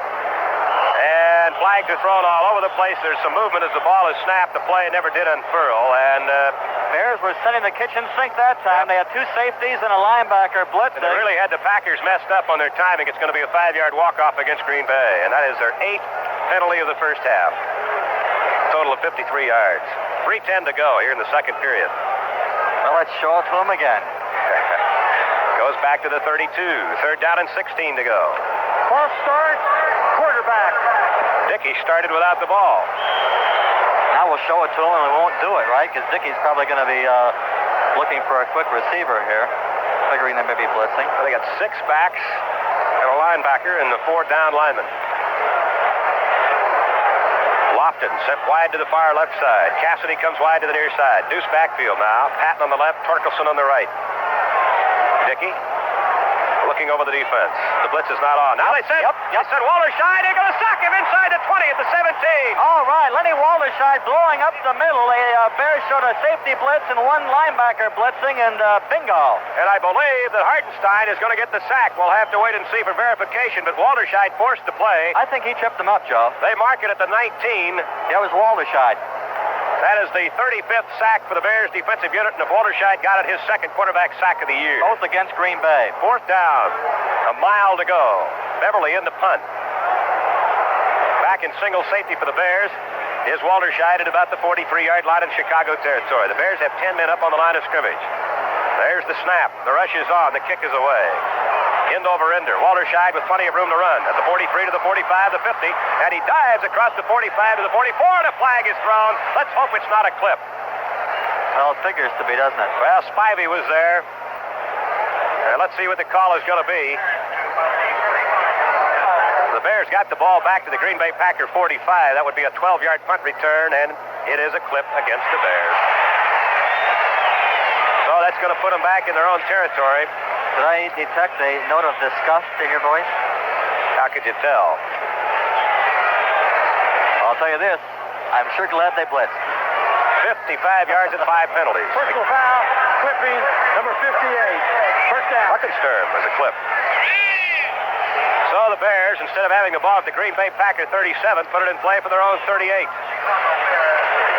Better late than never, huh? Yep. 2:29 to go in the half. 7-6 Green Bay. Bashnagel wide to the right, Watts wide to the near side. Deuce backfield behind quarterback Mike Phipps, who is 6 of 13 in passing. In motion coming to the near side is Bashnagel. Phipps gives to Pate on a sweep to the right side, cuts back inside Noah Jackson's block, hurdles one man, gets out over the 45 and lunges and dives to the 48-yard line. Johnny Gray tripped him up, a gain of about 11 on the play. One of the best runs I've seen Walter make in recent games. That puts him over the half-century mark in the first half, would give him 55 yards and 9 carries. First down for the Bears at the 48.5-yard line in Chicago territory. The Bears line up without a huddle. Watts to the near side, Bashnagel wide to the right, Deuce backfield, Phipps back to pass, quick square out to Bashnagel. Over his head, he leaped high, deflected it with his left hand. It's incomplete. That stops the clock with 1:57 to go. The 2-minute warning now will be given to both sidelines here in Green Bay. And with 1:57 to play in the half, the score, the Packers 7, the Bears 6. I don't recognize this town. I don't see any signs. I think we're lost. I know we're lost. How could we be lost 3 miles from home? Oh, there's a Checker gas station. Oh, good. Ask for directions. Only 3 miles from home. Find out where we are. 3 miles. Sir, could you help us? Yes, sir. It seems we're lost. Oh, here, take our checker map of Illinois. Oh, good, a map. We want to go to Niles. Elgin. Elgin? Elgin's about 10 miles down the road. Why are we going to Elgin, Myra? To visit my mother. Could we buy that map? Well, these Midwest region road maps are free at all checker gas stations. I thought we were going to Niles to visit your sister. Take the free map and say thank you. Thank you for the free map. You're welcome. Drive carefully. When did your mother move to Elgin? And my sister got married. Your sister got married? No wonder we're lost. If your Checker gas station is out of free road maps, please try again soon. Free maps go very fast. Who did your sister get married to? Just get us to Elgin. If your neighborhood checker or Oklahoma gas station is out of maps, please phone 335-4756. Joe McConnell, along with Brad Palmer and Virgil Carter, here in Green Bay, Wisconsin, the home of the fabled Green Bay Packers. And the Bears have the ball now. Second down and 10 at their own 48.5-yard line. 1:57 to go here in this first half. And it's been a frustrating half, I think, for both ball clubs. Green Bay leading 7-6, but they have been red flagged a total of 8 times. And the Bears have had 5 penalties assessed. And for yardage, when you combine the two, over 100 yards, 108 yards in penalties here in the first half. Well, the Bears have got to make it happen, and certainly they did that time with their defense. In fact, the time before, The defense got the interception, but the offense did nothing with it. Now here the Bears are again with good field position, and they've got to make it go here pretty quick. All right. Slot to the left. Payton is a wing. Wide to the right is Bashnigal. Back to throw is Phipps. He's looking downfield. Throwing for Watts, who slips into play, still makes the grab. He's wrestled and pushed all the way back outside the 40-yard line. They're going to mark it at the Green Bay Packer 36. Ricky came back beautifully for the ball. It looked like he slipped in trying to make his cut coming back, but he still hung on to the pass. That's his third grab here in this ball game, a 16-yard pickup, and that gives Watts now 17 receptions for the year. Watts doing a job as a wide receiver. Just keep him off those kick return teams. Bears line up without a huddle. Back to throw is Phipps. He looks, he whips it downfield, and it's caught by Cobb, the tight end of the 25. And let me tell you, Phipps threw that right in between two Green Bay Packer defenders, including Estes Hood and Steve Luke, and Cobb hung on to the ball for a first down at the 25. Phipps had 4 straight misfires before completing these two, and the Bears now have a first down, and they've stopped the clock with a timeout at the Green Bay Packer 25-yard line with plenty of time, 1:25 left to play in the first half, and now it's time to call in our player analyst, Virgil Carter. Well, it doesn't take an analyst to give this. Washington is leading Cincinnati 21-14 just before the intermission. Here in Green Bay, it looks to me like the Bears should always play 2-minute offense. When they go to that, they really do a job. On defense, Brad Palmer's right. If they had a defense where Brad Palmer could rush the passer, I think they should use it. Either not doing it, they're trying to do it with their 4-down linemen. Did you say Brad Palmer rushing the passer? I said Brad Palmer from right up here should probably be rushing the passer. We should be going after this guy. He's wearing AstroTurf shoes. He's a gimpy guy. He cannot move, and we're not putting any pressure on him, and the only way we're going to do it is to rush him. The 6 linebacker defense, or 6 defensive back defense that the Bears did use is the only time they've really gotten to him, and I think they should just say, hey, let's go get him. Bert, where do you want to have dinner? Glad to see you two guys agree on something today. Well, after you get a little action, Brad, let's see if you're healthy enough to go to dinner. All right, the Bears have a first down at the Packer 25. Phipps now is 8 of 16 for 81 yards through the air in the first half. And the leading ground gainer, Walter Payton, has picked up 54 yards and 10 carries.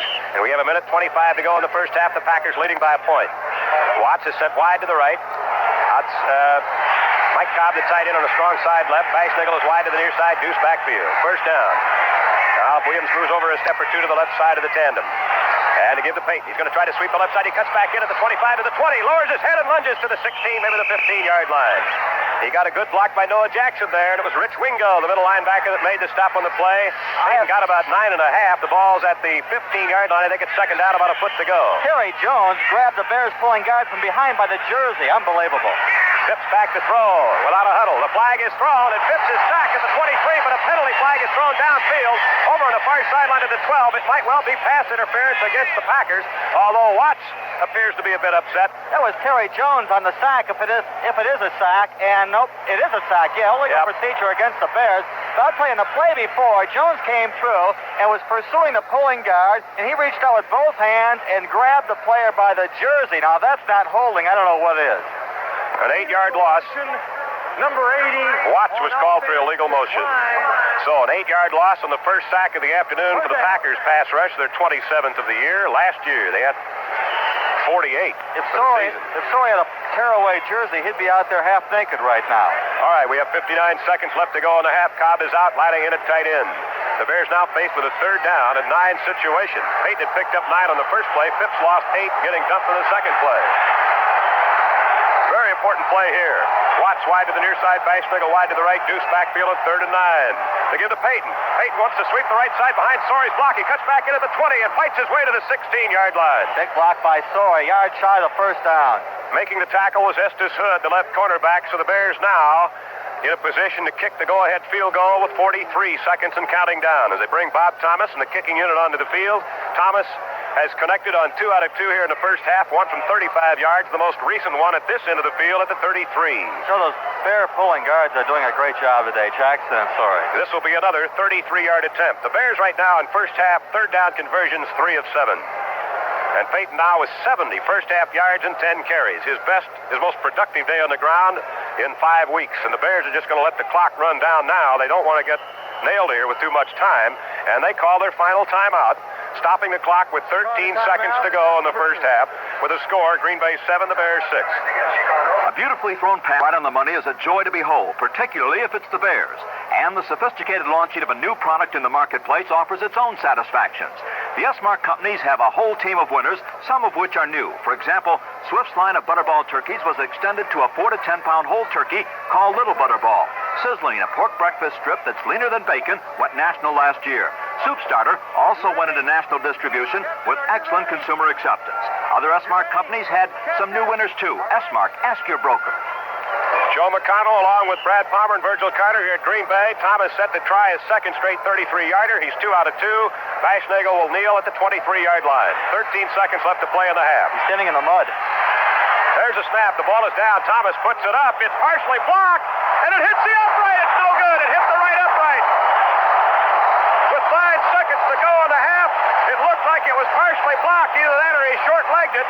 It hit the right upright about halfway up and caromed off no good, and the Packers still maintain a 7-6 lead with 9 seconds to go in the half. Joe, the ball couldn't have been spotted in a worse section of the field. There's one little muddy area right down there where they were kicking it, and actually Thomas is almost ankle deep in soft mud. Not squishy down there, but it's really soft. Well, the Packers will probably run one play, and that'll be the end of the first half. In fact, I think it's squishy. Now that I look at it. They line it up. Dickie Barkey got the signals. And he gives to Patton, and Patton is hit, gang tackled, and dropped at the line of scrimmage. And the Bluebirds here unloading on Bart Starr. What did they expect? I suppose they wanted him to throw a bomb. The gun sounds. That's the end of the first half. And the score. The Green Bay Packers 7, the Chicago Bears 6. Now stay tuned for Virgil Carter's halftime show right after this. Well, the Packers will be receiving the kickoff to start the second half, leading 7-6. Lonnie Perrin will kick off from left to right. McCoy, the main man for the Packers, back at the 5-yard line. The boot is in the air, and it hooks to the far side, and it bounces at the 5 and scoots into the end zone. And beyond the end line, it'll be brought out to the 20-yard line. 1st and 10 for the Green Bay Packers, who lead by a point as the second half is underway here in Green Bay. Peyton officially 75 yards. Peyton's having his finest game in 5 weeks, for sure. Averaging nearly 6 yards a carry. And again, Jackson and... not sure about the stat totals we have here at halftime. Jackson and Sorey have really done a good job in there. So the Packers put it in play, leading by a point at their own 20-yard line. Ron Cassidy in the slot inside James Lofton coming to the near side. I formation behind the quarterback, Lynn Dickey. Here's the first play of the second half. Cassidy in motion to the right, goes all the way through. And play action fake, hitch pattern, a screen on the left side to Lofton. He's got a couple of blockers. He gets by Ellis at the 30, the 35, the 40, the 45, the 50, cuts back at the 40, tripped up by Doug Plank at the Chicago Bears 39-yard line. The screen on the near left side. They had 3 blockers in front of the quick-footed Jimmy Lofton. He cut back in against the grain at the 50-yard line. Plank tripped him up by a shoelace, and the Packers have a first down at the Bear 40-yard line. And there, my friends, a 30-yard gain on the first play, making a 40-yard gain on the first play from the line of scrimmage in the second half. Well, you can't draw that one any better on the drawing board, and Mark Conker, the left tackle, threw the big block that popped Lofton on that one. First down for the Packers at the Bear 40-yard line. I formation. And to give to the second man, Patton. He spins, lunges, dives inside the 35, sliding all the way down to the 32-yard line. Gary Fensick made the tackle on the play. Well, the Packers come out firing here in the second half. A beautiful 40-yard screen. Jimmy Lofton on the left flank. James Lofton, please. He just sent his agent? Yeah, he just sent a note up here. He says, hey, knock that stuff off. It's James. Second down. They mark it at the 34-yard line. A gain of 6. It's second down, 4 yards to go. Cassidy wide to the right. Lofton wide to the near side. Deuce backfield of Torkelson and Patton. You don't call Scott Jim, do you? I called him Jimmy Scott. James Scott. And to give now to Patton on a sweep to the right side. He cuts back inside one of the Bear defenders and gets spun down to the turf at the 33-yard line. Blowing through there was Alan Page, but he was turned the wrong way. And some good angle tackling that time by Hicks and Hampton and Osborne, and they give him a yard on the play. It's third down, 3 yards to go. Washington leads Cincinnati 21-14. That should be a halftime score, but it's not yet. Yep, now it is. Just like that. Minnesota leads Buffalo 7-0 after 1 quarter, and Kansas City and Baltimore tied at 7 in the first. Lofton wide to the right. Cassidy wide to the near side. Deuce backfield. Third down, 3. The Packers at the Bears' 33. Back to throw is Dickey. He's got time. Swings it out of the backfield. It's juggled and dropped by Ricky Patton over on the far sidelines. He was chased by the linebacker, Bruce Herron. Should have held on to the ball. It would have been a first down for the Packers at about the 25-6-yard line. So it's 4th down, 3 to go. And the Packers are going to go for it, I believe. Of course, Chester Markle, the great place kicker, out for the rest of the year. Although Tom Birney has done a good job in field goals. He's 3 for 3. He has yet to miss one. His longest one, though, a 33-yarder. And this would be that'll be a 50-yard attempt from where it is right now. 4th down, 3 yards to go for the Packers on the Bears' 33-yard line. Lofton wide to the near left. Cassidy wide to the right. The tight end Kaufman in motion to the right side. Back to throws Dickey. Sets up. Throws out the left flat. Caught by Patton. He drops the ball at the 27-yard line. Oh, what a break there. I guess. He was wide open. The Bears were blitzing on the play, too, and he went to the running back, and the running back had it for the first down, but dropped it. Timeout with 12:32 to go in the third quarter, and the score, the Packers 7, the Bears 6.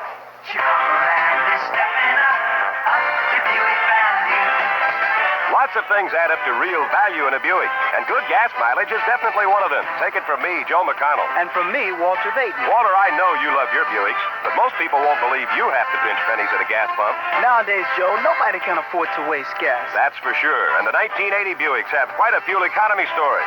You bet, like the mid-size Buick Regal with the same estimated mileage as a Chevy Citation. That's right, 20 miles per gallon. Estimated EPA mileage on a V6 Regal, the same as a comparably equipped Citation.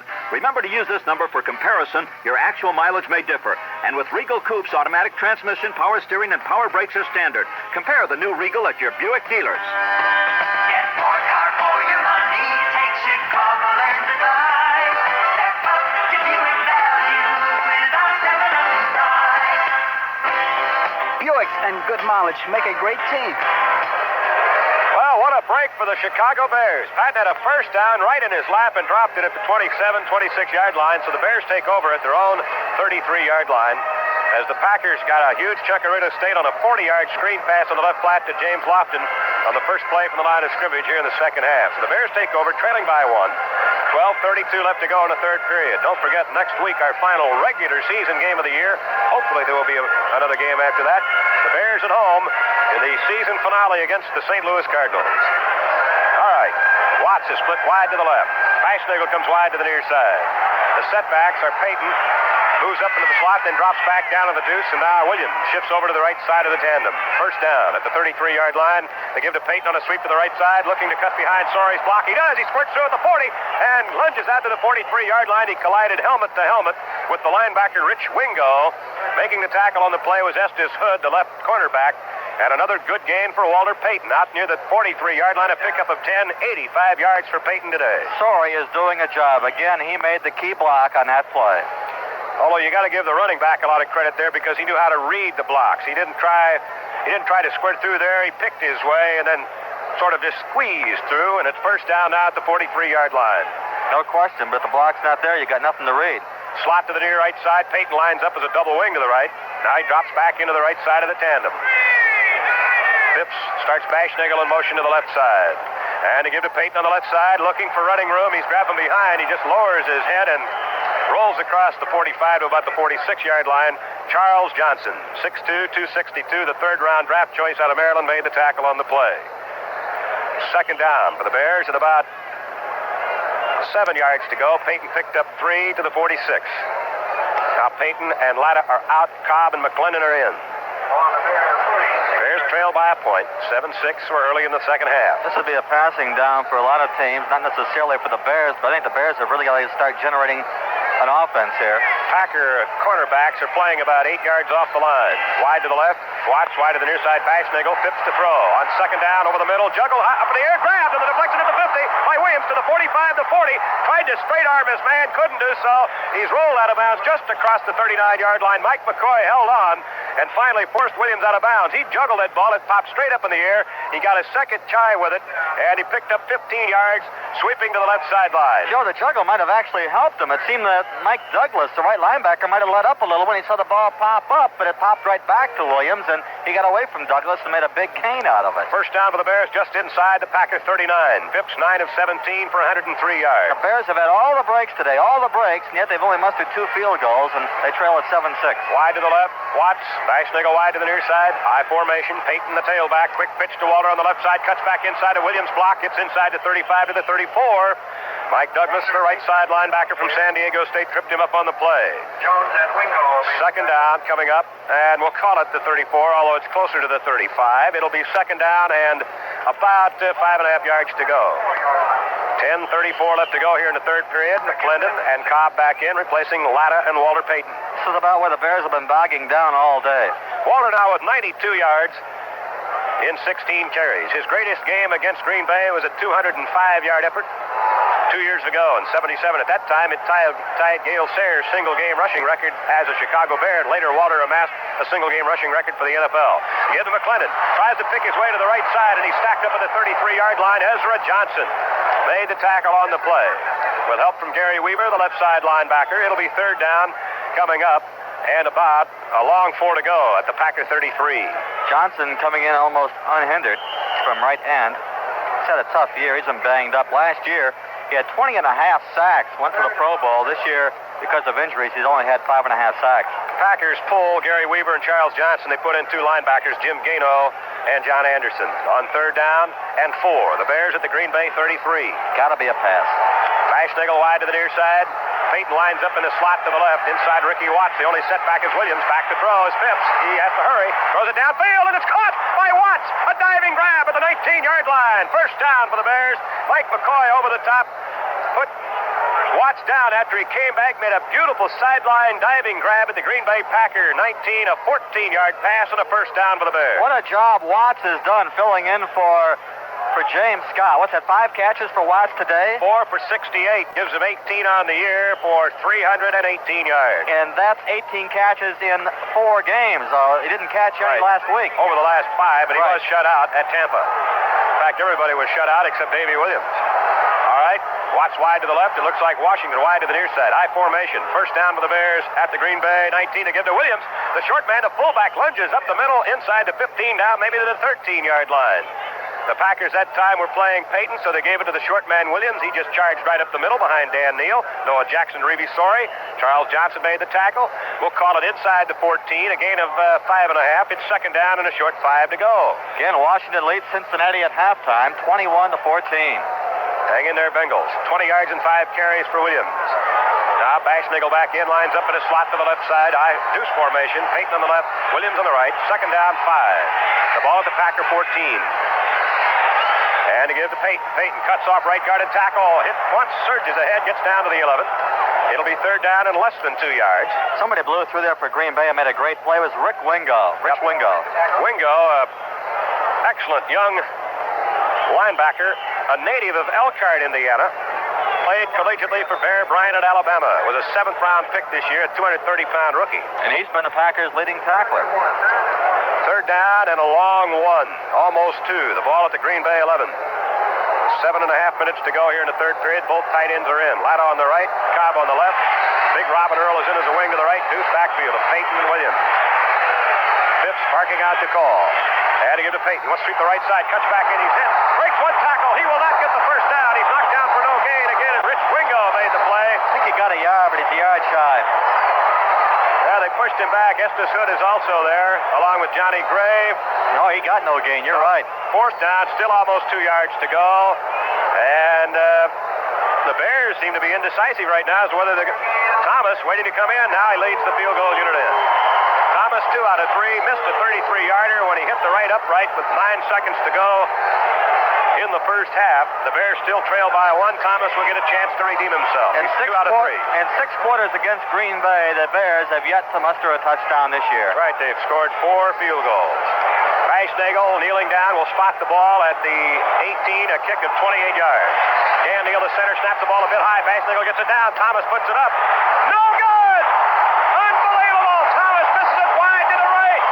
And the Bears have missed 2 chip shots If you'd rather use gas than waste it, then follow these good gas-saving habits from Checker. Don't overfill your gas tank. When you fill up, you've noticed that the gas pump automatically shuts off, so don't try to squeeze in that extra bit of gas. If it spills out, and odds are that it will, you've wasted gas.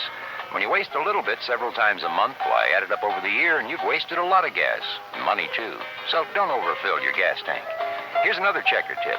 Pump your own gas. You can usually save 4, 5, or 6 cents a gallon, sometimes even more at Checker. Now, want to save even more? Well, you've heard this one before, but it's worth repeating. Carpool your way to work whenever you can. Get a group together in your neighborhood and rotate your rides to work. That's saving you gas. That's saving you money. That's real conservation. This public interest message is brought to you by Checker Oil Company. That Checker, it's a gas. Checker, for 25 years it's been a gas. Well, another big miss for the Bears offensive unit. They were unable to punch in a touchdown, and Thomas now has missed 2 in a row. He hit the right upright from 33 yards out near the end of the first half, and this time he just wide to the right from 28 yards out. And so with 6:23 to go in the third period, the Packers still have their 1-point lead intact, and they own the football at their own 20-yard line. Thomas has missed 3 of his last 5 field goal attempts, and the longest miss was 33 yards. The other 31, the other 28. And I just get the feeling that the Bears are playing down to Green Bay's level here today. I got the feeling if the Bears want to, they can go out and win the football game, but they're just playing it close to the vest. Lofton wide to the near side. Cassidy wide to the right. I formation behind the quarterback, Lynn Dickey. Quick pitch. Patton going to try the right side. Cuts back in. Hit and dumped at the 23-yard line. Hampton got a piece of him, but it was Campbell that got most of the tackle on the play. A gain of 4. It's second down, 6 at the Green Bay 24-yard line. Well, the Bears have certainly muffed several opportunities today, and the thing you don't like to see about a game like this, the Bears have seemingly been, for the most part, in control today, but they haven't been able to do anything when they've had the opportunity. And if you get Green Bay with a long play here, they could all of a sudden find themselves down by 8. There's a give to Torkelson, and he is wrapped up as he crossed the 25 to about the 26-yard line. Page and Osborne tripping him up on the play.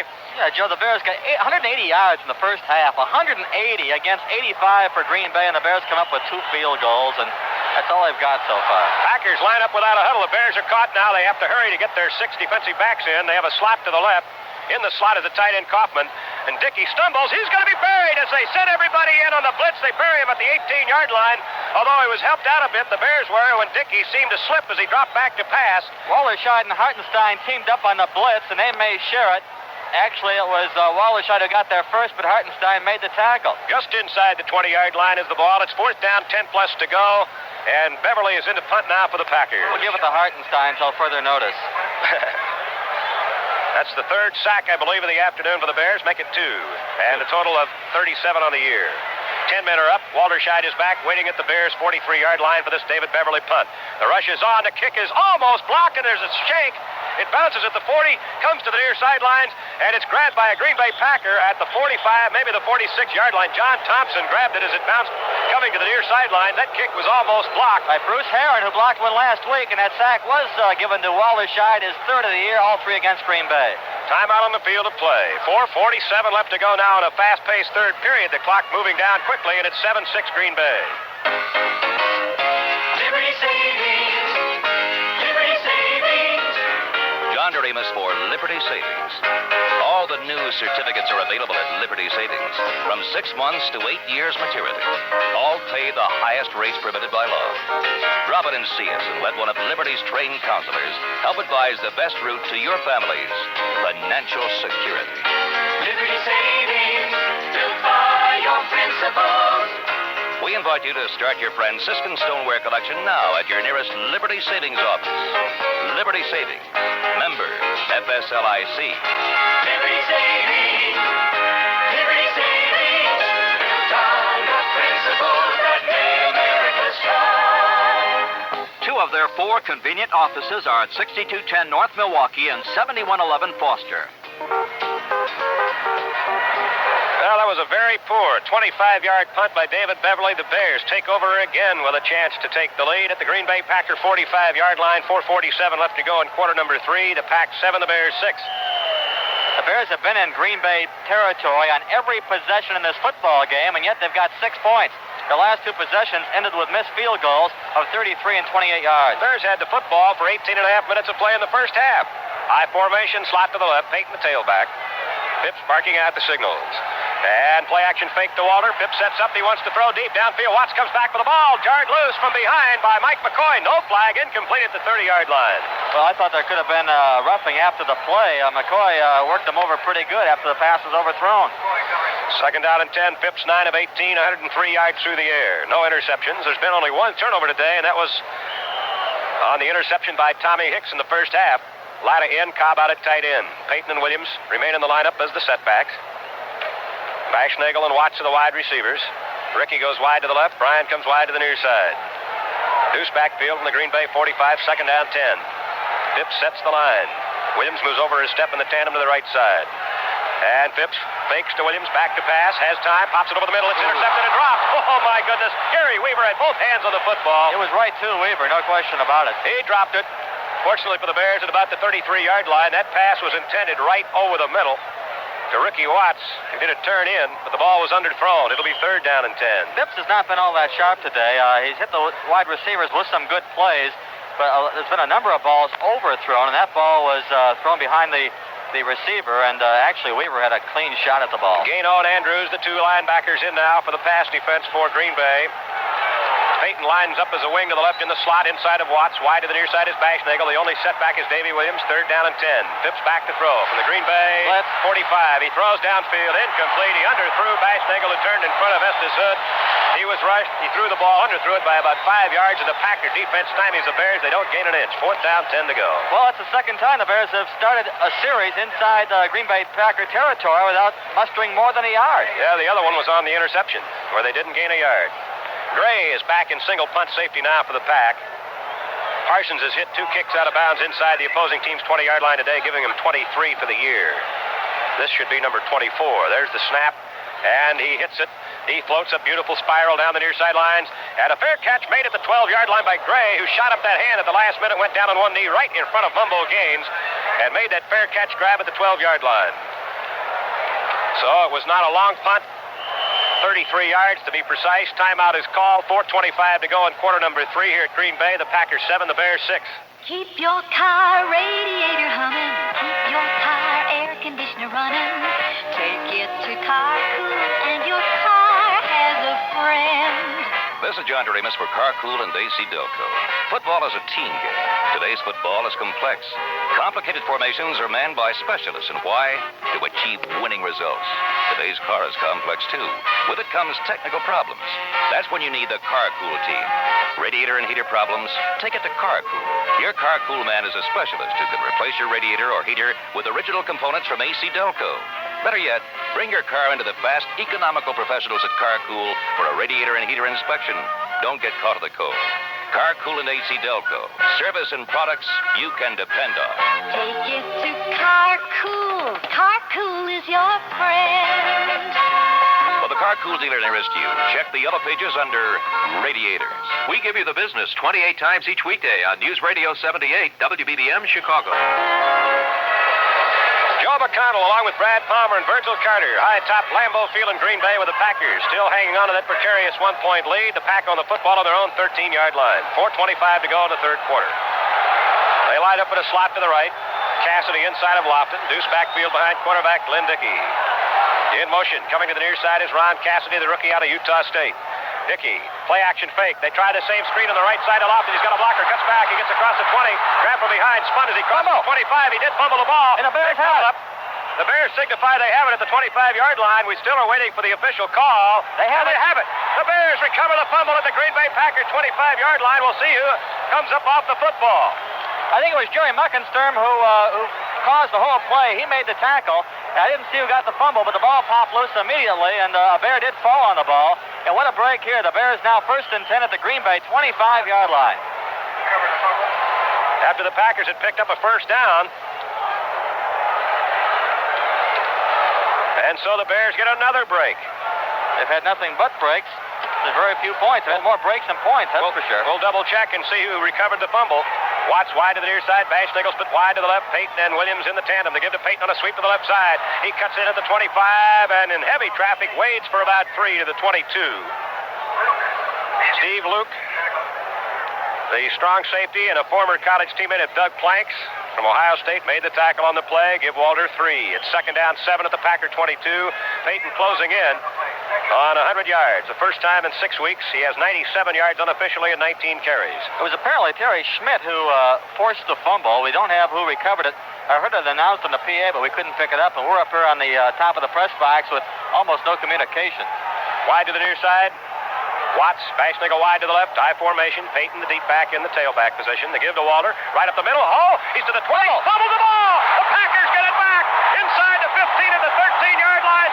Peyton was hit, fumbled the ball forward, and one of the secondary men fell on the football. Johnny Gray, I believe, and the Packers get it right back. That's right, and Walter Payton has come up with more fumbleitis this year than we've seen all season. Keep in mind that shoulder has been causing him problems, and perhaps he's just not hanging out of the football as well as he used to because of that shoulder. He's not getting that second effort the way he used to. Guys who are sticking him are now stopping him instead of getting punished the way they used to. Johnny Gray recovered that football at the Green Bay 15. Peyton had gone over the century mark. He has now picked up 104 yards unofficially in 20 carries, but he coughed up the ball.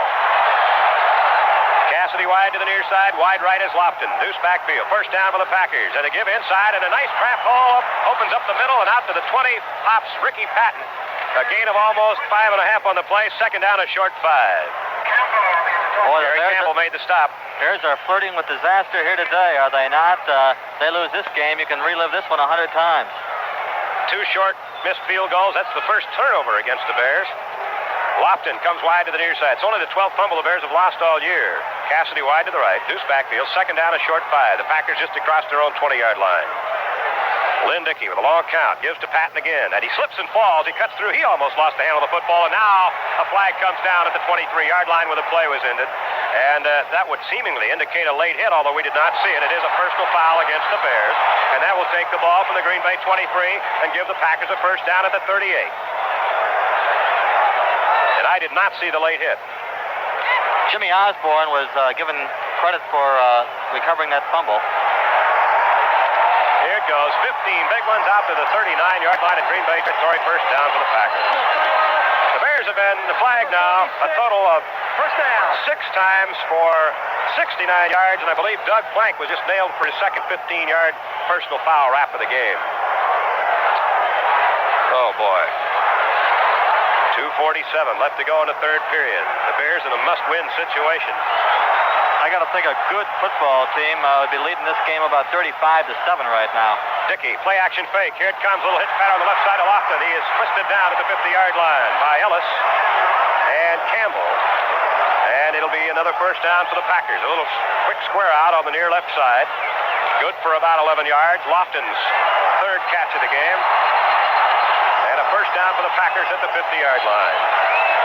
Their offense has been practically non-existent the last 3 weeks. Actually, it's not that bad here today. They just aren't making the most of any opportunities. They're moving the football. Anything. No, that's right. They're moving the football until they get down around the 25-yard line, and poof. Wide to the right, Cassidy. Wide to the near side, Lofton. That was Lofton's 4th grab of the day. Packers have the ball first down at the 50-yard line. Play action fake, setting up Dickey. He wants to throw deep down the middle. Lofton stumbles and falls, slips and falls. The ball bounces incomplete. And he was in the seam at the 30-yard line. Second down, 10, the Pack at the midfield stripe. Lofton has caught 4 passes for 68 yards, and that puts him over the 50. Correction. He has 49 grabs right now. He's 1 shy of 50. Actually, the Bears are doing what Green Bay's been doing in recent weeks. They're moving the football, but they're just dying when they get down in scoring position. Lofton wide to the near side, working against Ellis. Wide to the right is Cassidy, working on Schmidt. Deuce backfield, second down, 10. Straight back to passes Dickey. Being chased, dumps it out the right side, drops in the backfield by Torkelson. He would not have gone anywhere. The Bears had Hartenstein over there, Page over there, and Fensick, I believe. He dropped it behind the line of scrimmage. Probably a break for the Packers that he did. And so, it'll be third down and 10, and the Bears do some massive changes now. They bring in Gaines, Walterscheid, and Heron, pulling the 3 linebackers on defense. Dickey, right now, 11 of 19 for 146 yards with 1 pass intercepted and 1 for a touchdown. Bears have got to put pressure on Dickey here and stop the Packers. You know, if they get anywhere close to a first down, they're going to go for it on 4th. Deuce backfield, wide to the near left side, Lofton. Cassidy wide right. Schmidt is playing up a bit at left corner. Back to throw as Dickey swings it out of the backfield to Patton. He runs by Hartenstein, breaks a tackle across the 50 to the 45 to the 43, but a flag was thrown down in the secondary at the 37-yard line in Chicago territory before the screen pass was thrown. And it's a pushing wrap on somebody, and we're waiting to see who it's on. Offensive pass interference. All right, against the Packers. Well, that would be... That's yard, and... I'll tell you what, I think the Bears will take it because they gained about 7 yards on the play, would bring up 4th and 3, and the way the Packers have been going, they would go for it. That cost them the down. That's right, it would be down and yardage. Right. So that is a big break for the Bears because the Packers not only lose a 7-yard gain, but they lose yardage and the down. Every time we say it's a big break for the Bears, nothing ever comes of it, though. Well, there's no arguing that. They are getting breaks. Maybe the Bears are fortunate Green Bay only has 7, but really the Bears have just had all kinds of... That would be the 9th penalty against Green Bay. That puts the ball back at the 40-yard line in Packer territory, bringing up a 4th down and 20 yards to go. Offensive pass interference, number 82, 3rd down. Oh, they make it 3rd down all over again. The push-off was called on Paul Kaufman, the tight end. So it's 3rd and 20. I thought you lose it down on offensive pass interference. No, that's illegal receiver downfield. 1:44 to go in the 3rd period. And the Bears put the 3 linebackers back in. Muckensturm, Hicks, and Campbell. 3rd down and 20. Lofton wide to the near side. Cassidy wide right. Packers line of scrimmage, 40-yard line in Green Bay territory. Dickey barking out the signals. He drops straight back to pass. He has time. Steps up in the pocket. Throws it downfield, and Kaufman dives. Can't come up with it at the Bears' 45. He was one-on-one with the middle linebacker, Tommy Hicks. 4th down, 20 yards to go. The Packers forced to punt with 1:39 left to go in the 3rd period. We're still 7-6 Green Bay. I don't understand how the officials can miss some of the holding that we see. I mean, we're 100 yards from the field where we are, and Greg Cook all but tackled Hampton on that play, and referee's right there, nothing called. Beverly in the punt.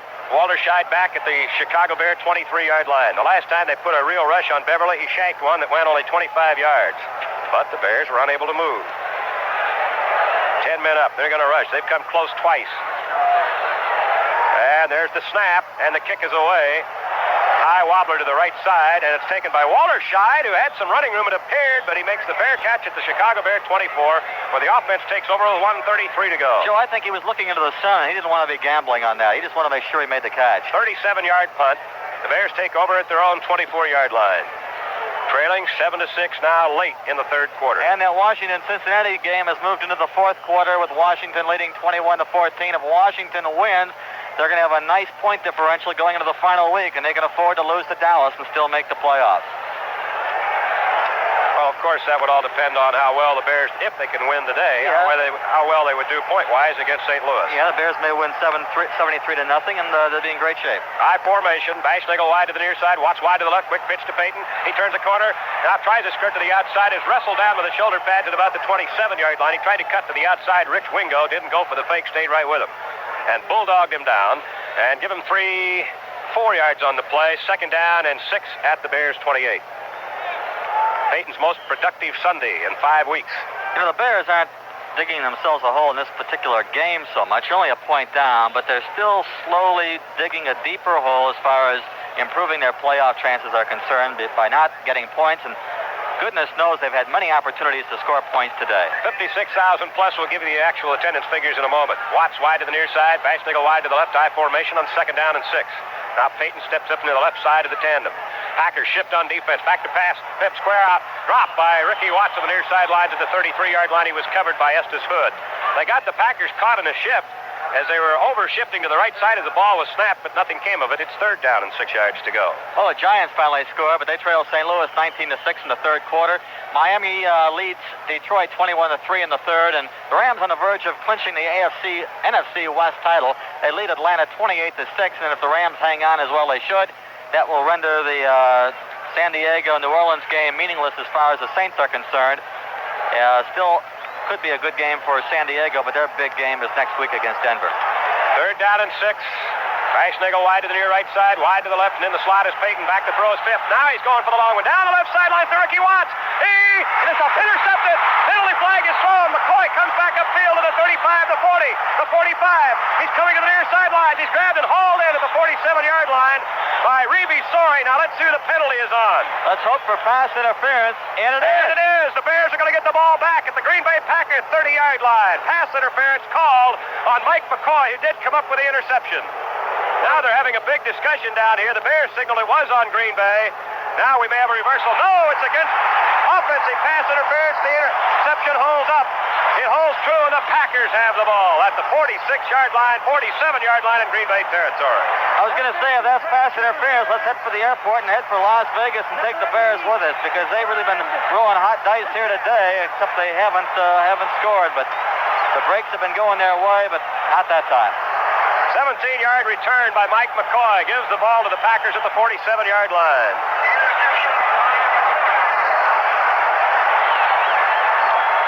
Six seconds left to go in the third period, and we've had 3 turnovers in the last 3 possessions. Deuce backfield. Lofton coming out just slightly wide to the left. Cassidy wide to the right, and to give to Patton. He cuts through and gets anchored at the 48-yard line. Again of a yard and a half. Second down along 8. Dan Hampton pulled his legs right off. He did? Almost, figuratively speaking. Second down at the 48. 9 to go. That'll be the final play of the third period. The Packers are going to take that 1-point lead into the fourth and final quarter here at Lambeau Field in Green Bay. The gun sounds. The third quarter is history. 7 for Green Bay, 6 for the Bears. When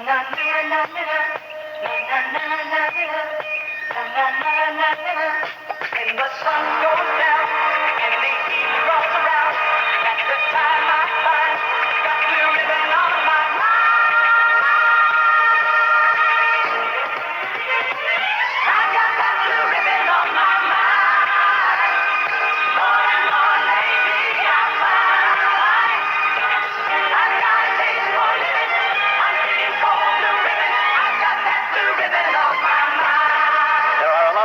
But there's only one Pabst.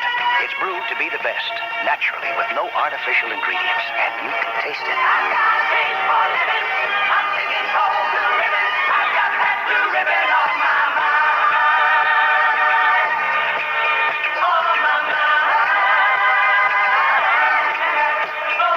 Bottled by the Pabst Brewing Company, Milwaukee. 15 minutes to go here at Lambeau Field in Green Bay, where the Bears and the Packers have split 54 previous encounters. With 4 ties, each club has won 25 here in the soil of Wisconsin.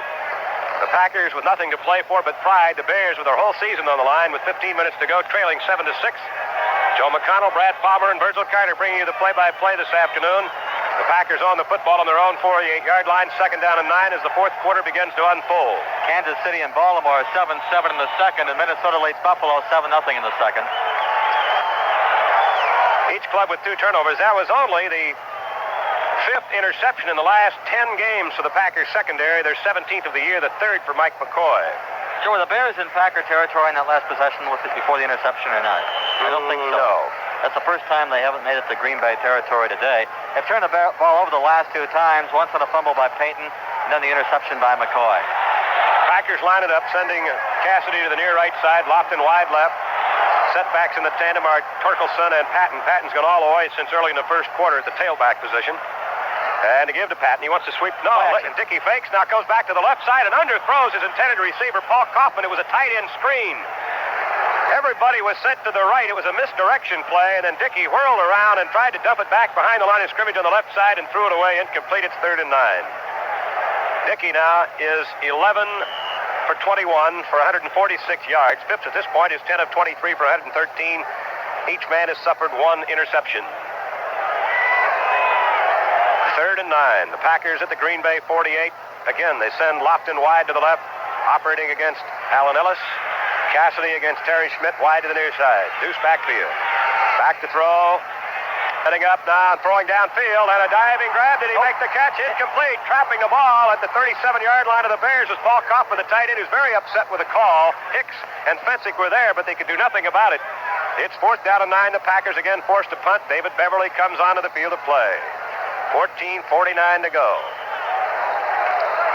You know, those missed field goals, Joe, I'm just wondering if the field, certainly we've seen worse fields. In fact, we saw Thomas kick one in the slush, but seems to be very soft on the inside. Yeah.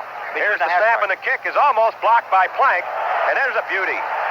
And it's taken at the 5-yard line by Wallershot. He slips by one man, gets across the 10, and is buried at the 13-yard line. He got about 8 yards on the return. That was Beverly's best punt of the day. Oh, he hammered a beauty there. A 47-yard punt. So the Bears take over deep in their own territory at the Chicago 13 with 14:39 to play. The score here in Green Bay, the Packers 7, the Bears 6. Round, round, get around, I get around. Yeah, get around, round, round, I get around. Get around, round, round, round, I get around. Get around, round, round, I get around. Get around, round, round, I get around. Get around, round, round, I get around. This month, you ought to get around to see famous Olympic ice skating star Peggy Fleming in the spectacular ice volleys at the Chicago Stadium. A great way to get there is on the RTA. It's faster than driving, and you don't have to pay for parking. Just take a commuter train, bus, or L subway to the Loop and transfer to a number 20 Madison bus. It takes you right to the front door of the stadium. And after the show, you can return on the number 20. So get out and enjoy the color and excitement of the ice volleys. Production numbers like the Sesame Street Extravaganza, and of course, Peggy Fleming. It's great entertainment for the whole family. So take the RTA to the Chicago Stadium. It's a great way to get around. Round, round, get around, I get around. Yeah. Well, it's time for the Bears to pull out all stops now. They have the ball at their own 13-yard line, 1st and 10, 14:39 to go. 7-6 Green Bay. The Bears have really dominated everything statistically today, but the score, much as they did a year ago up here when turnovers killed them, and they lost 24-14 in a game where they outgained the Packers by almost 170 yards. Bears still looking for their first touchdown against Green Bay this year after 7 quarters. Slot to the right. Double wing to the right. See if Peyton drops back into the deuce. He does. Phipps barking out the signals. And to give to Peyton. Wants to sweep to the near side. Cuts back in, runs over a blocker, and gets nailed. No gain, maybe he lost the play. Rich Wingo and Steve Luke combating for the tackle. No gain on the play. 2nd down, 10. The Bears at their own 13. Gato and Andrews come into the Packers secondary at the linebacker positions, replacing Weaver and Ezra, or make that Charles Johnson. The Packers using 3 down linemen on obvious passing situations. Latta in, Cobb out at tight end for the Bears. Peyton now with 108 yards and 22 carries. 2nd down, 10. Ashnagel and Watts wide to the near side. Deuce backfield in the 10 behind Phipps. And to give to Peyton, he wants to sweep the right side. Behind Noah Jackson's block, he gets across to 15 and gets maybe 3 more to the 18. That's all. 3rd down coming up and about 5 yards to go. Again, Rich Wingo, the middle linebacker, in on the stop. Will help again from Steve Luke, the strong safety. 3rd down, 5 yards to go. The Bears at their own 18. Keep in mind the Bears are going against the team that ranks last in total offense, or total defense. The team that's given up an average of 383 yards the last 5 games. And probably will today. Yeah, they've given up 368 yards per game this year. 3rd down and 5. Watts wide to the near side. Bashnagel wide to the right. Deuce backfield. Phipps sets up the throw. He throws over the middle, and it's short hop. Incomplete. Watts had split the coverage. He got inside McCoy at the 38-yard line, but the ball was underthrown. Ricky made a nifty short hop pickup, but to no avail. 4th down, 5 yards to go. The Bears deep in their own territory will be forced to punt with 13:02 remaining. The Bears are 2 of 12 in 3rd down conversions this afternoon.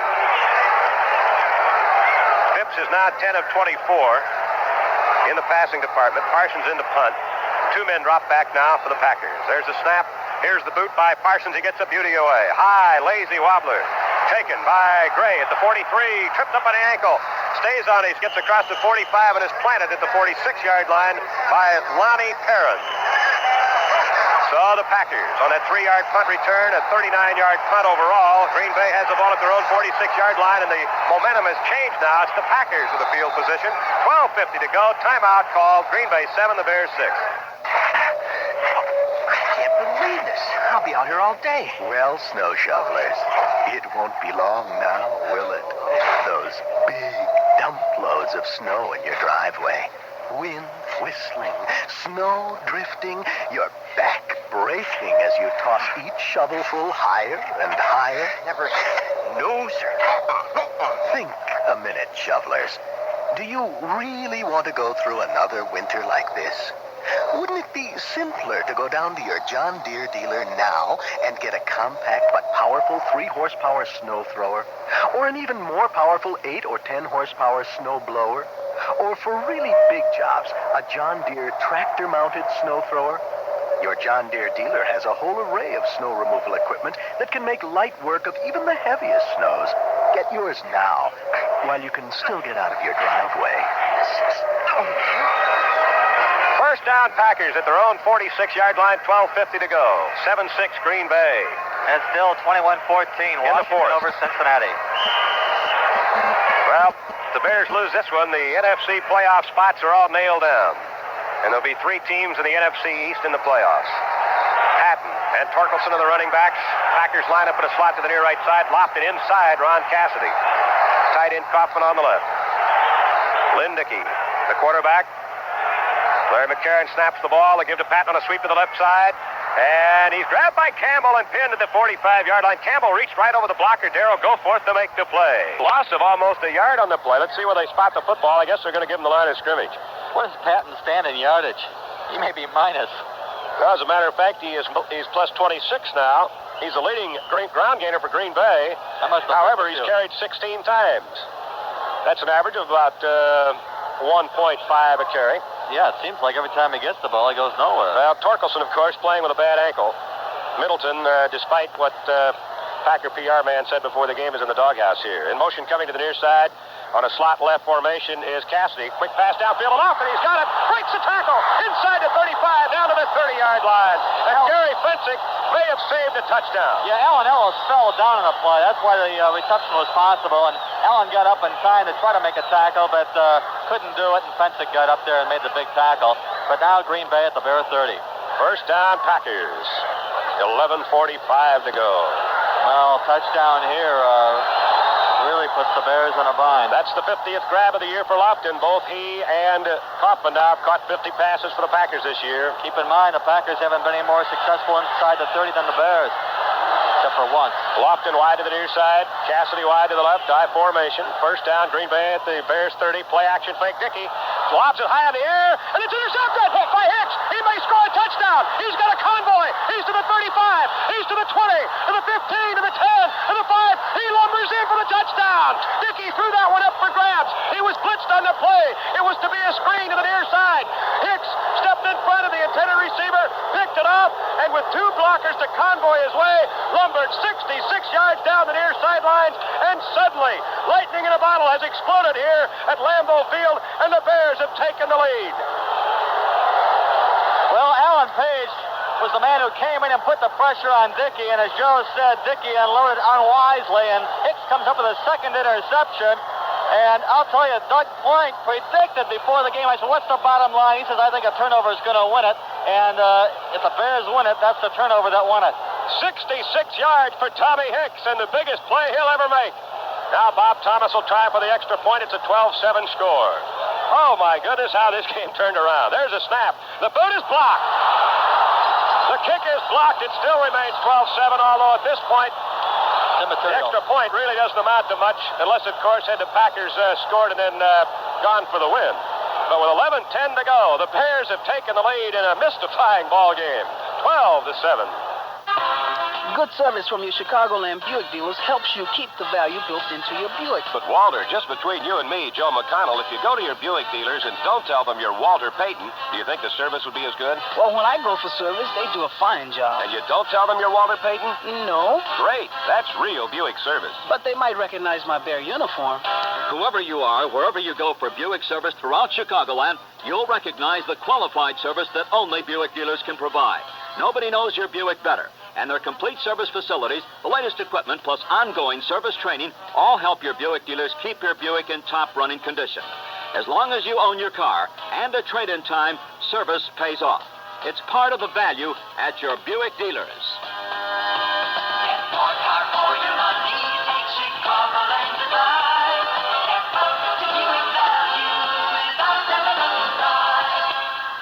Buick dealer service is okay by me. Well, linebacker David Simmons, a rookie from North Carolina, blocked that extra point attempt by Bob Thomas. The score remains 12-7, 11-10 to go in the game. The Bears lead it for the second time today, and for the first time since they led it 3-0 in the first period. So Thomas, after hitting 2 field goals in a row, has missed 2 short field goals and had an extra point blocked. 4 of the last 7 possessions have ended in turnovers. Kind of a sloppy football game. Oh, and with the penalties.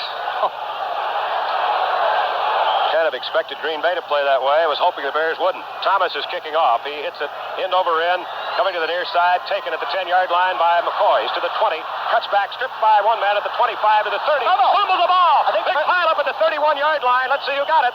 A Bear was the first to, but I saw Packer come in. I think the Bears have it. Mike McCoy fumbled that kickoff as he was hit at the 30-yard line. The Bears have it at the 31. And getting up off the stack is Mumbo Gaines. Whitford Gaines recovers the ball, and the Bears get it right back on the next play at the Packer 30.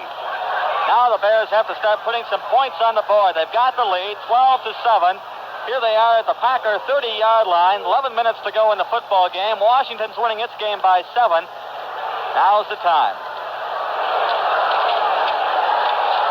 First down, the Bears at the Packer will call it 31-yard line.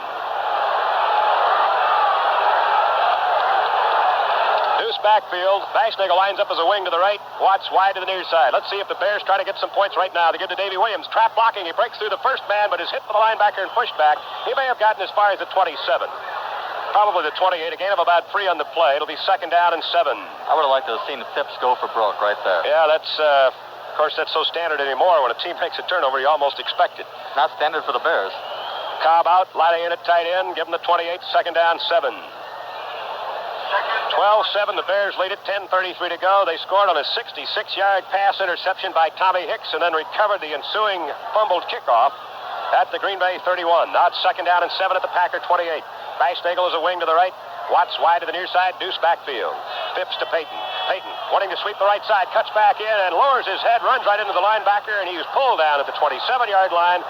Wingo and Weaver combine to bring him down. A gain of a yard. It's third down and 6 yards to go. That's the 43rd Green Bay Packer turnover this year. They came in with a -13 ratio. They're -2 today, so that leaves them at -15 on the year, and the Bears are +2. That leaves them at +15.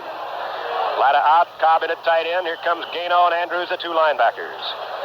Well, we've had a rash of turnovers here. 5 turnovers in the last, I'd guess 10 minutes of playing time. Third down, a long 6. The ball just inside the Packer 28. And the Bears call a timeout with 9:35 to go. Now they'll have 2 remaining. So Phipps has called a timeout here to talk things over. Oh, the Bears, should they score here, that would really turn this ball game around. With a timeout on the field, with 9:35 to go, the score here in Green Bay, the Bears 12, the Packers 7. The folks at Checker would like to spend a minute with you and tell you about our free map. Yeah, I said free at all Checker gas stations. What we got is our own map of the Midwest region, and it's yours, free, at all Checker stations. Yes or no charge. We like doing business with you, and we'd like to say thank you for stopping by Checker. We're selling gas at the lowest price we can. And Checker's also pleased to co-sponsor these Bears games. We're pleased to tell you, too, that one of the great Bears players has joined our Checker team. Gale Sayers will be on the air with us soon, joining me in telling you about our Checker services. So, have yourself a happy holiday season. Gale Sayers and I'll see you on the other side of the new year.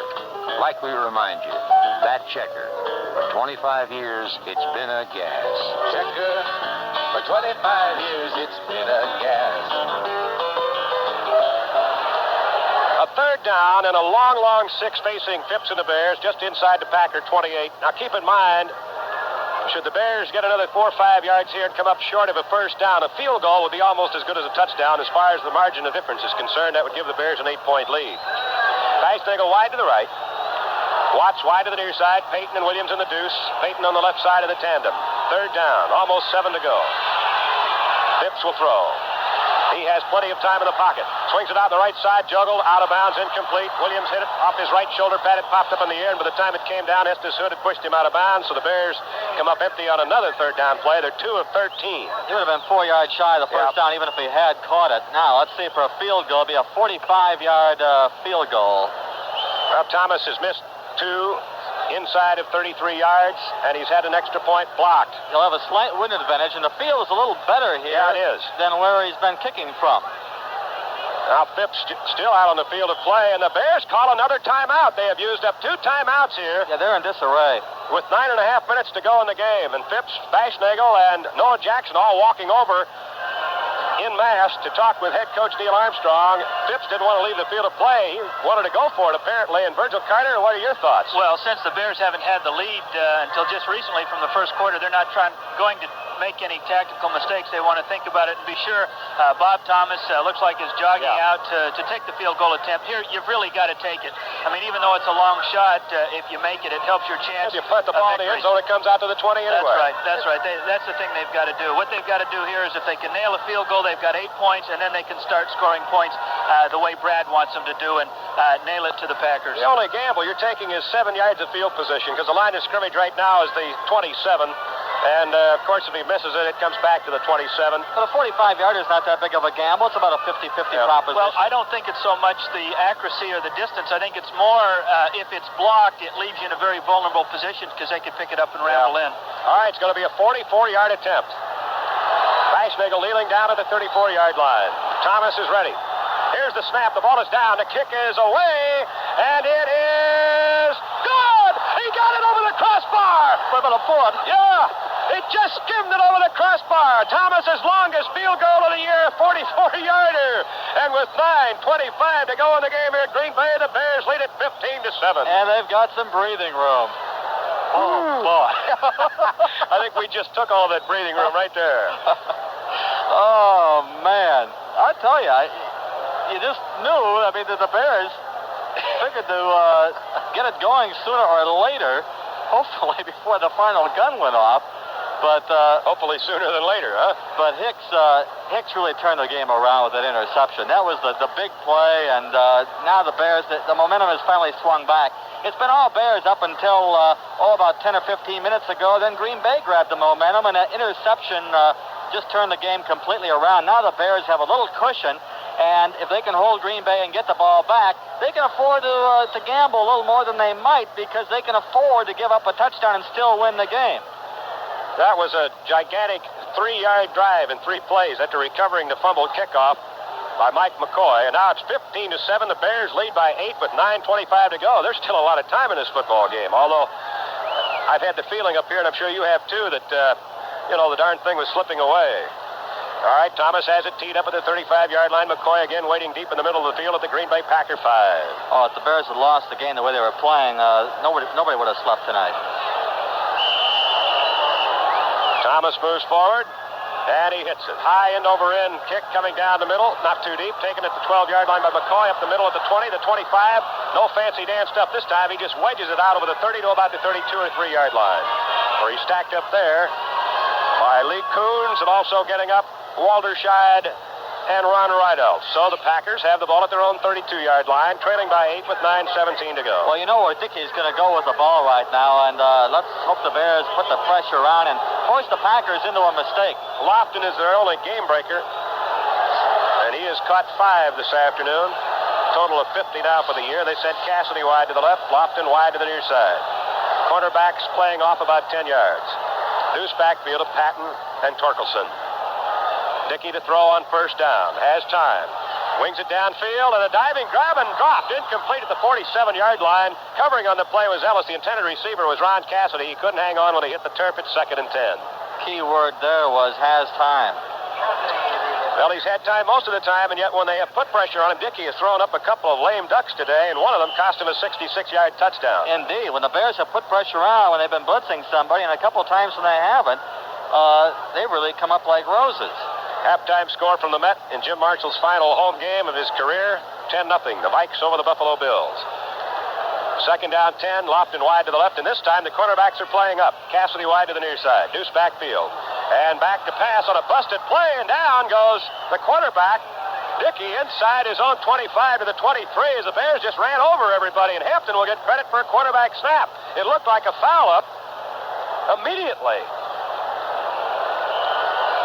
I'm not sure what happened there. I'm not either. Everybody's in a pile at the 30, and Dickey winds up at the 40. Joe, I think what happened is he bobbled the snap on a pass call, and the offensive line dropped back. The defensive line rushed. It left Dickey at the line of scrimmage, and he ran forward on a quarterback delayed sneak. That's the craziest thing I ever saw. He got almost 10 yards on the play. It's 3rd down and 2. And a give now to Patton. He breaks a tackle. He's got the first down, and he fumbled the ball. It was jarred loose. A big pileup, and the Bears may have it again. We come to Campbell at the 46-yard line. Somebody popped a helmet in there, jarred that ball loose from Patton after he picked up first down yardage, and it looked like either Pinsick or Muckenstern came up with a loose football at the Green Bay Packer 46, and the Packers are becoming a bit unraveled now. I thought it was Gary Campbell. It almost popped into his arms. And now the Bears have the ball at the Green Bay 46-yard line. Well, it's been a tough afternoon for Ricky Patton. And the Bears now have it at the Green Bay Packer 46. Gary Campbell. Campbell got credit for the fumble recovery. Oh, man. Turnovers are just mounting up in this thing. 5 on Green Bay. Now let's see if the Bears can put it away. Bashnagel wide to the near side, Watts wide to the right, and to give to Williams, and Williams surges ahead down near the 40-yard line, tripped up there by the linebacker, Gary Weaver. A gain of about 5 on the play. Call it 6, a short 6, 2nd down, a long 4, just outside the Packer 40-yard line. We've had 6 turnovers in this game in the last 15 minutes of playing time. Who says the NFC Central's dull? A statistician just came up with an interesting remark. The longest gain on the ground for the Packers all day was that weirdo, and where Dickey wound up with 8 yards. I completely lost track. Wing to the right, Bashnagel. Watts split wide to the near side, Deuce backfield. 2nd down, and a give to Williams. He strips by one man, gets inside the 40 to about the 39, maybe as deep as the 38-yard line, up by Steve Luke, the strong safety. 7.5 minutes to go. 3rd down coming up, the Bears in Packer territory where they've been camped most of the afternoon. It's at the 38.5-yard line. 3rd down and 3 to go. Washington was in for one play. Bashnagel replaces him at wide receiver. Oh, this has been one of the crazier games of the year. No mistake about that. Packers have incurred 9 penalties, 5 turnovers. Slot to the right now. Bashnagel lining up inside Watts, although he looks tentative. Deuce backfield. Phipps barking out the signals. And to give to Payton. They want to try to sweep to the left side. He's got a blocker. He tries to spin away from Luke. He carries him forward for another yard or 2, but he's short of the first down. Just a bit inside the 37-yard line. Green Bay's been pretty successful on the whole on cutting down that sweep. They've had good pursuit today. He's broken through a couple of times, but Payton gets a yard. It's going to be 4th down and almost 2 to go. 6.5 minutes remaining here. 15-7, the Bears lead it on Packer mistakes. Oh, here's a big call. What are you going to do? They're going to punt? Yep. Well, 4th down and a long one. Well, it's almost 2. Almost to the 35. I don't know. You know what, the lead they've got, I got to think in terms of points again. I'm sorry. Well, Buffon is back. Maybe they'll snap the ball to Dougie. Parsons waiting. Single man deep. Johnny Gray for the Packers at the 10-yard line. There's the snap. The kick is away. He floats it down the middle. He tried to go to the near side. Gray makes the catch at the 8-yard line. Gets by one man. Cuts upfield. Hit and dropped as he gets across the 15-yard line. So that's the 3rd time today that Parsons has hit a punt down to the Packer goal line. 29-yard punt. No bargain there. And the Packers will have it at their own 16-yard line with 5:51 to go. 15-7 Chicago. Verge Carter. Well, Brad, I've got to get on your bandwagon. I could not see running 3 straight plays and punting the ball away. They've got an 8-point margin. Now the win is important, but the point differential means the playoffs. They're in a position they can go all out. They've got to do it. I'm surprised they ran 3 straight times. Cassidy goes wide to the left. Lofton comes wide to the near side. The Bear cornerbacks have dropped off. High formation. Dickey to throw on 1st down. In the pocket. Throws down over the middle. It's caught by Kaufman, the tight end. He's hit, pushed back by Pinsick. They'll give him the 25. And it should be enough for the... Well, he's going to be about a yard shy. 2nd down, a yard to go. Dickey is 13 of 25 for 169 yards. Hey, Verge, is it too late to suit up and go out there and call a few audibles? No, I don't want to go out on the field. I'd like to go down to the coach's press box and say, come on, let's get some points. And now they're in an opportunity where they can try at least. 2nd down, a yard to go. The Pack at their own 25, 5:15 to go. Bears lead by 8. Wing to the left is Patton. Wide to the near side is Lofton. Play action fake. Dickey pumps wants to throw, and the ball's jarred loose as he throws it forward. Incompleted pass. And Osborne, I believe, hit his arm as he started forward with the pass. Jim Osborne just had a tremendous year for the Bears this year. He's really playing great. He's probably the most underrated defensive lineman in the league. Third down, the yard to go. Was a good call there. And now into the ballgame comes John Thompson, a 9th-round draft choice, another rookie out of Utah State, a double tight end lineman. As they pull Cassidy. Rideout in now to anchor the center of the Bears' front line. They'll go with 5 down linemen. Figuring the Packers are just going to try to get the first down. And if they don't, they'll go on 4th. 5:08 to go. Both ends in tight, wing to the right. Deuce backfield. And to give to Patton. And he's got the first down. Out to about the 28-yard line. First down for Green Bay with 5 minutes to go. 15-7, the Bears lead. Campbell, who was out for one play, comes back in to replace Ron Rideout, who was playing nose guard, in effect, in the middle of a 5-man front.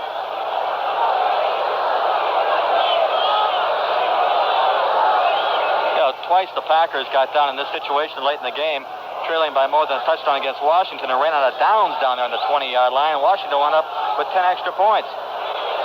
Cassidy wide to the near right side, Lofton wide to the left. They drop Kaufman back as the wing to the left. Now he comes in motion to the right. The tight end, Paul Kaufman. Back to throw is Dickey on first down. Sets up deep. Throws over the middle, and it's caught by Lofton, and he gets to the 49-yard line, hit standing up. They pull him back, but he'll get almost to the midfield stripe on a deep slant. First down for the Packers. Lofton has now caught 6 passes this afternoon. The most productive day for Jimmy Lofton. Now the Bears are going into a prevent right now, which I don't like to see. Amen. 6 passes for 111 yards for Lofton. They've got Gaines and Walterscheid in there. The Bears going to their prevent now. First down for the Packers at the 50-yard line. Muckenster may be blitzing. Hope he is. Tight end Kaufman is in the slot to the left. Back to pass is Dickey being rushed. Grabbed. He goes down inside the 40, back at the 37-yard line. Jimmy Osborne. Yep.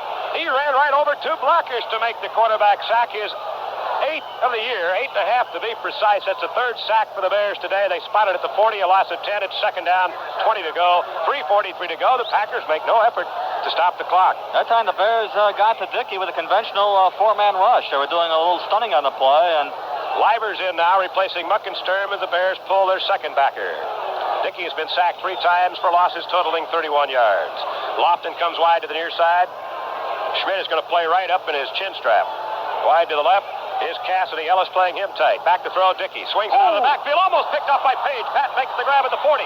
Gets to the 45 and leaps to the 47-yard line. Had Page picked that off in the backfield, he would have had a touchdown. Just barely cleared his outstretched hand. Screen pass on the left out of the backfield. A gain of 7 on the play to Ricky Patton. It'll be 3rd down and 13. The Packers at their own 47. The clock continues to wind down. 2:52 and counting. I cannot believe the Packers making no effort to conserve time here. And they're taking all day in the huddle. Well, they're trying to keep the Bears from scoring more points. The Bears are going to let them, right? Dickey 15 of 29 for 207 yards. Deuce backfield. Both ends are split. Lofton left. Cassidy right. Bears fake the blitz. They back off. Back to throws. Dickey on 3rd and 13. He gets time this time. Throws a long one down on the left side and center for Lofton. Off his hands, incomplete at the 26-yard line. Just overthrown by inches. 4th down, 13 yards to go. That stops the clock with 2:25 remaining. 4th down, 13 to go. Well, and I'm sure the Packers will go for it. You talk about getting the bottom of the coffee pot. Look at the sledge in that cup. You got the last cup. Looks like chocolate pudding at the bottom of this coffee cup. Well, we're going to have an interesting debate coming up here in just a moment to decide who the outstanding Bear player of the afternoon is. I'm going to say number 54. Lead right off. All right. And for those of you at home, number 54 is the middle linebacker from Illinois, Tommy Hicks. Well, they say taking pictures is being in the right place at the right time, and that was Tommy Hicks today. Give him the camera. Okay. Unanimous. Unanimous. First time in history, isn't it? No. 4th down and 13. Dickey cranks up the throw. Being rushed, steps up in the pocket. He wings it downfield. Caught by Kaufman. He breaks 1 tackle. He's got the first down. Inside the 40 to the 38-yard line. Ellis brought him down with the ankles. He broke a tackle at the 42-yard line, which would have left him 2 yards short. So the Packers maintain control. Give them the 37 in Chicago territory. 2:05 to go. The 2-minute warning coming up. Offensively, I'd have to say Reeve Story's had a heck of a game, too. We'll be talking with him after the game. Here's the 2-minute warning to score. With 2 minutes to go here at Lambeau Field in Green Bay, the Bears 15, the Pack 7. In the AFC, Baltimore 7, Kansas City 7. A game involving nowhere clubs. Vikings 10-0 over Buffalo at the half at the Met. You know, if the linebacker, Wally Hilgenberg, and two defensive backs, Bryant and Krause, also retired at the end of this year, 4 players representing 65 years of NFL experience will be leaving the Viking roster. In motion, Kaufman, the tight end, coming to the near side on a deuce backfield set. Back to throw is Dickey on first down. Winds up, throws a long one over the middle. Caught by Cassidy. He's dumped at the 23-yard line in Bear territory. Making the tackle was Terry Schmidt. Another Packer first down. Give him the 22-yard line. With 46 seconds to go, Washington now leads Cincinnati 28-14. That puts Washington up by 26 points in point differential. Without a huddle, Dickey back to throw on first down. Lobs it in the end zone. Touchdown! Paul Kaufman, second touchdown grab of the day as he took the ball away from 2 Bear defenders. Schmidt and, Muckensturm and Plank. And Kaufman hauls in that 22-yard scoring strike with 1:33 to go, and suddenly it's a 15-13 score. Don't leave yet. No, it looks like the Bears are going to win this football game, but they're really going to be in a hole in point differential. They're going to have to go out and kill St. Louis. They're going to need about a 50-0 game. Now the try for the extra point. Tom Birney, replacement for Chester Marco. The snap, the ball is put up and through, and it's a 1-point ball game here in Green Bay. 15-14, the Bears lead it with 1:33 to go. So the Bears are up by a point. Washington's up by 14 points. That's swing today of 13 points in point differential. Washington now up by 33 points. They can go down to Dallas and lose. And the Bears would have to blow out St. Louis for the Bears to make the playoffs. 15-14, and of course the Bears now will be looking for an onside kick with 1:33 to go. Here's the onside kick, and he tried to chip it over to the far side. It goes out of bounds. He hit that ball way too hard, and it went out of bounds at about the 45-yard line in Bears territory. Flag has been thrown, of course, for delay of game. And the Bears, I think, have their option. I think they'll take it right there at the 45 in their own territory. No reason not to. And that's what they're going to do. Again, they'll try the onside kick. They've got Parsons, Muckensturm. Lonnie Perrin is up there. I believe it's Doug Plank or Gary Fencing in that front wall. Got the tight ends in the second line. Here comes Birney forward. And this time he punched it to the near side. He bounced one. Boy, the Bears are blocked away from the ball. A big pileup at the 45-yard line. And the Packers say they have it. They do. That time he bounced one off the turf. It skipped up into the air. It crossed the 40. None of the Bears reacted. And falling on the football was Wiley Turner, and the Packers have recovered the onside kick at the Green Bay Packer 46-yard line, and the whole season is in jeopardy right now. It sure is. One of the Packers, I didn't see who it was, but came in and screened off the Bear, who had the best chance to get to the football. And so Green Bay has it at their own 45-yard line, 1:30 to go. Oh, boy, and it's anybody's football game right now. Green Bay can win with a field goal. Here we go. This has been one of the most unbelievable football games I have broadcast in 10 years. Bizarre is the word. Lofton wide to the left. Cassidy wide to the near side. The Packers in business at their own 45-yard line. The Bear cornerbacks playing up tight on the near side. Plank is up on the line of scrimmage. They give Lofton a lot of room on the left, and nobody is back. They got one-on-one coverage on Lofton, and there goes the pass downfield to Lofton. A turnout, and he threw it away, incomplete. Ellis was turned clear out of the play. Lofton was 5 yards in the clear, and Dickey just threw it out too long to the opposite side. But the Bears were blitzing. See, they had to do something that time, and they finally did it. Seems to me they should have been blitzing a lot more today, and they'd be a lot better off. Hampton put the rush on, but that's a heck of a way to cover Lofton with only one man back. 1:25 to go. Second down and 10. The Packers at their own 45-yard line. A field goal wins it for Green Bay. 15-14 to score. The Bears leading by 1. Philadelphia was in this spot against Dallas. In fact, had better field position, but Dallas just murdered them with a blitz, and Philadelphia couldn't do a thing. Kaufman, the tight end, drops back in the slot to the right. Now moves in motion to the left. Dickey back to throw on second down and 10. He has time over the middle, and it's caught. A diving grab at the 38-yard line in Bear territory by Ron Cassidy. First down, Green Bay. A minute 15 to go. The clock continues to run. The Packers will line it up without a timeout or a huddle. The Bears have got to put the pressure on the line of scrimmage. There's no such thing as a prevent defense. All right. again. The tight end Kaufman in the slot to the left. Lofton wide to the near side. Back to throw is Dickey on second down. No rush at all this time. He throws, and he's going to throw it out of bounds. That stops the clock with 52 seconds remaining. It'll be second down and 10. The Packers at the Bears.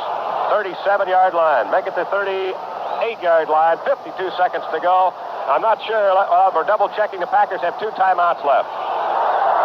Dickey is 19 of 36 for 277 yards. That's a final at Washington. The Skins win it 28-14.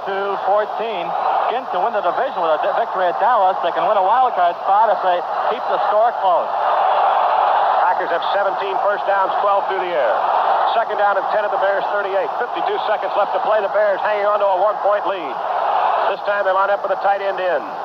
Cassidy wide to the left, Lofton wide to the near side, Deuce backfield, back to throw. Dickey setting up, looking, now dumps it over the middle. It's tipped, but it's grabbed. And the ball carrier, Patton, is pulled out at the 33-yard line, and the Packers call a timeout. They have 1 left. Jerry Campbell made the tackle. I'm sorry. All right, Muckensturm. They gain short yardage. They have 1 timeout left, the Packers. They have the ball now at the 32-yard line, and let's pause right now for 5 seconds for station identification. Hear live reports from Weather Command on News Radio 78, WBBM, Chicago. 1 more left. 44 seconds left to play. 1 timeout remaining. Third down, a long 4, or short 5 for the Packers at the Bears' 32.5-yard line. Chicago 15, Green Bay 14. I'll tell you, this has been an exciting game. It's been a bizarre game, Joe, but we've had a lot happen today, despite the fact it's 15-14. All the turnovers and everything. It's been one thing after another from start to finish.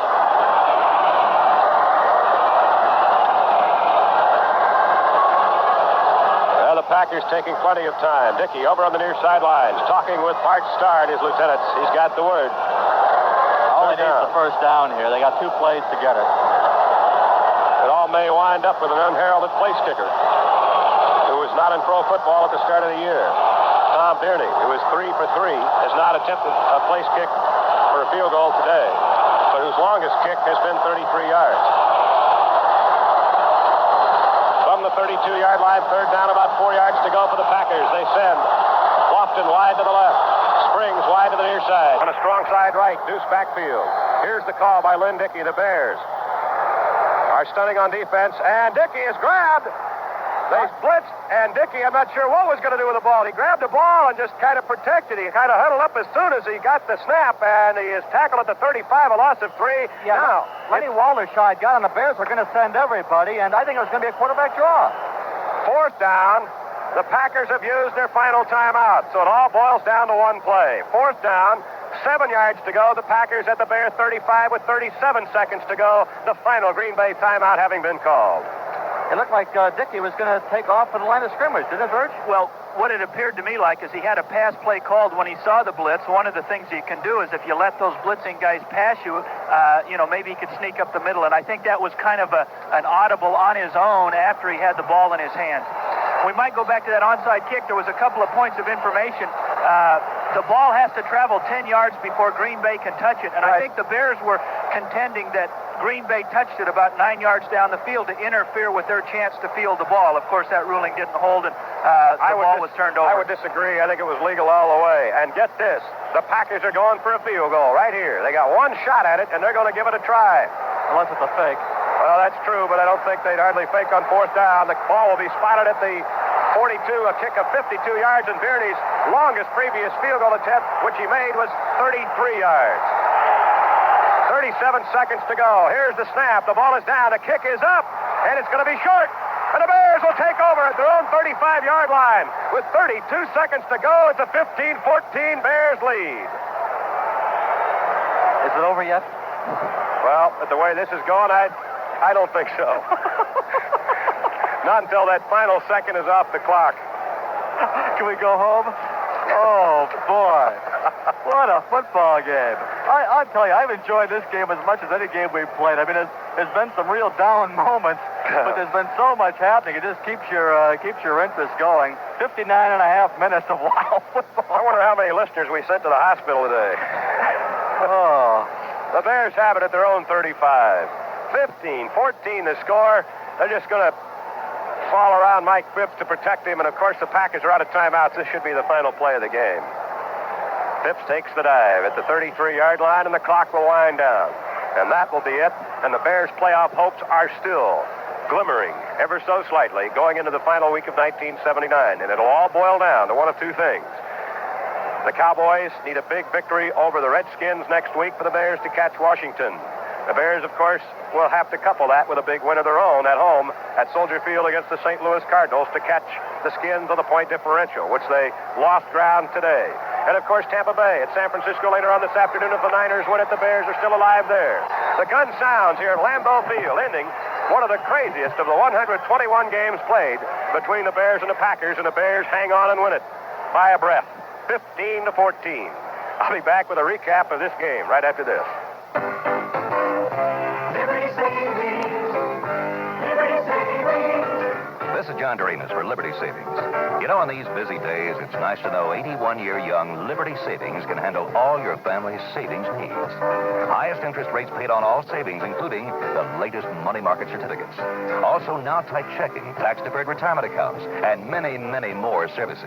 And for 1980, a new Liberty Savings office in Palatine at Rand and Dundee Roads joins your old friends at 2392 and 6210 North Milwaukee Avenue, 7111 West Foster, and 6677 North Lincoln in Lincolnwood. Liberty Savings. Liberty Savings. Built on the principles that made America strong. Two of our four convenient offices are at 6210 North Milwaukee and 7111 Foster.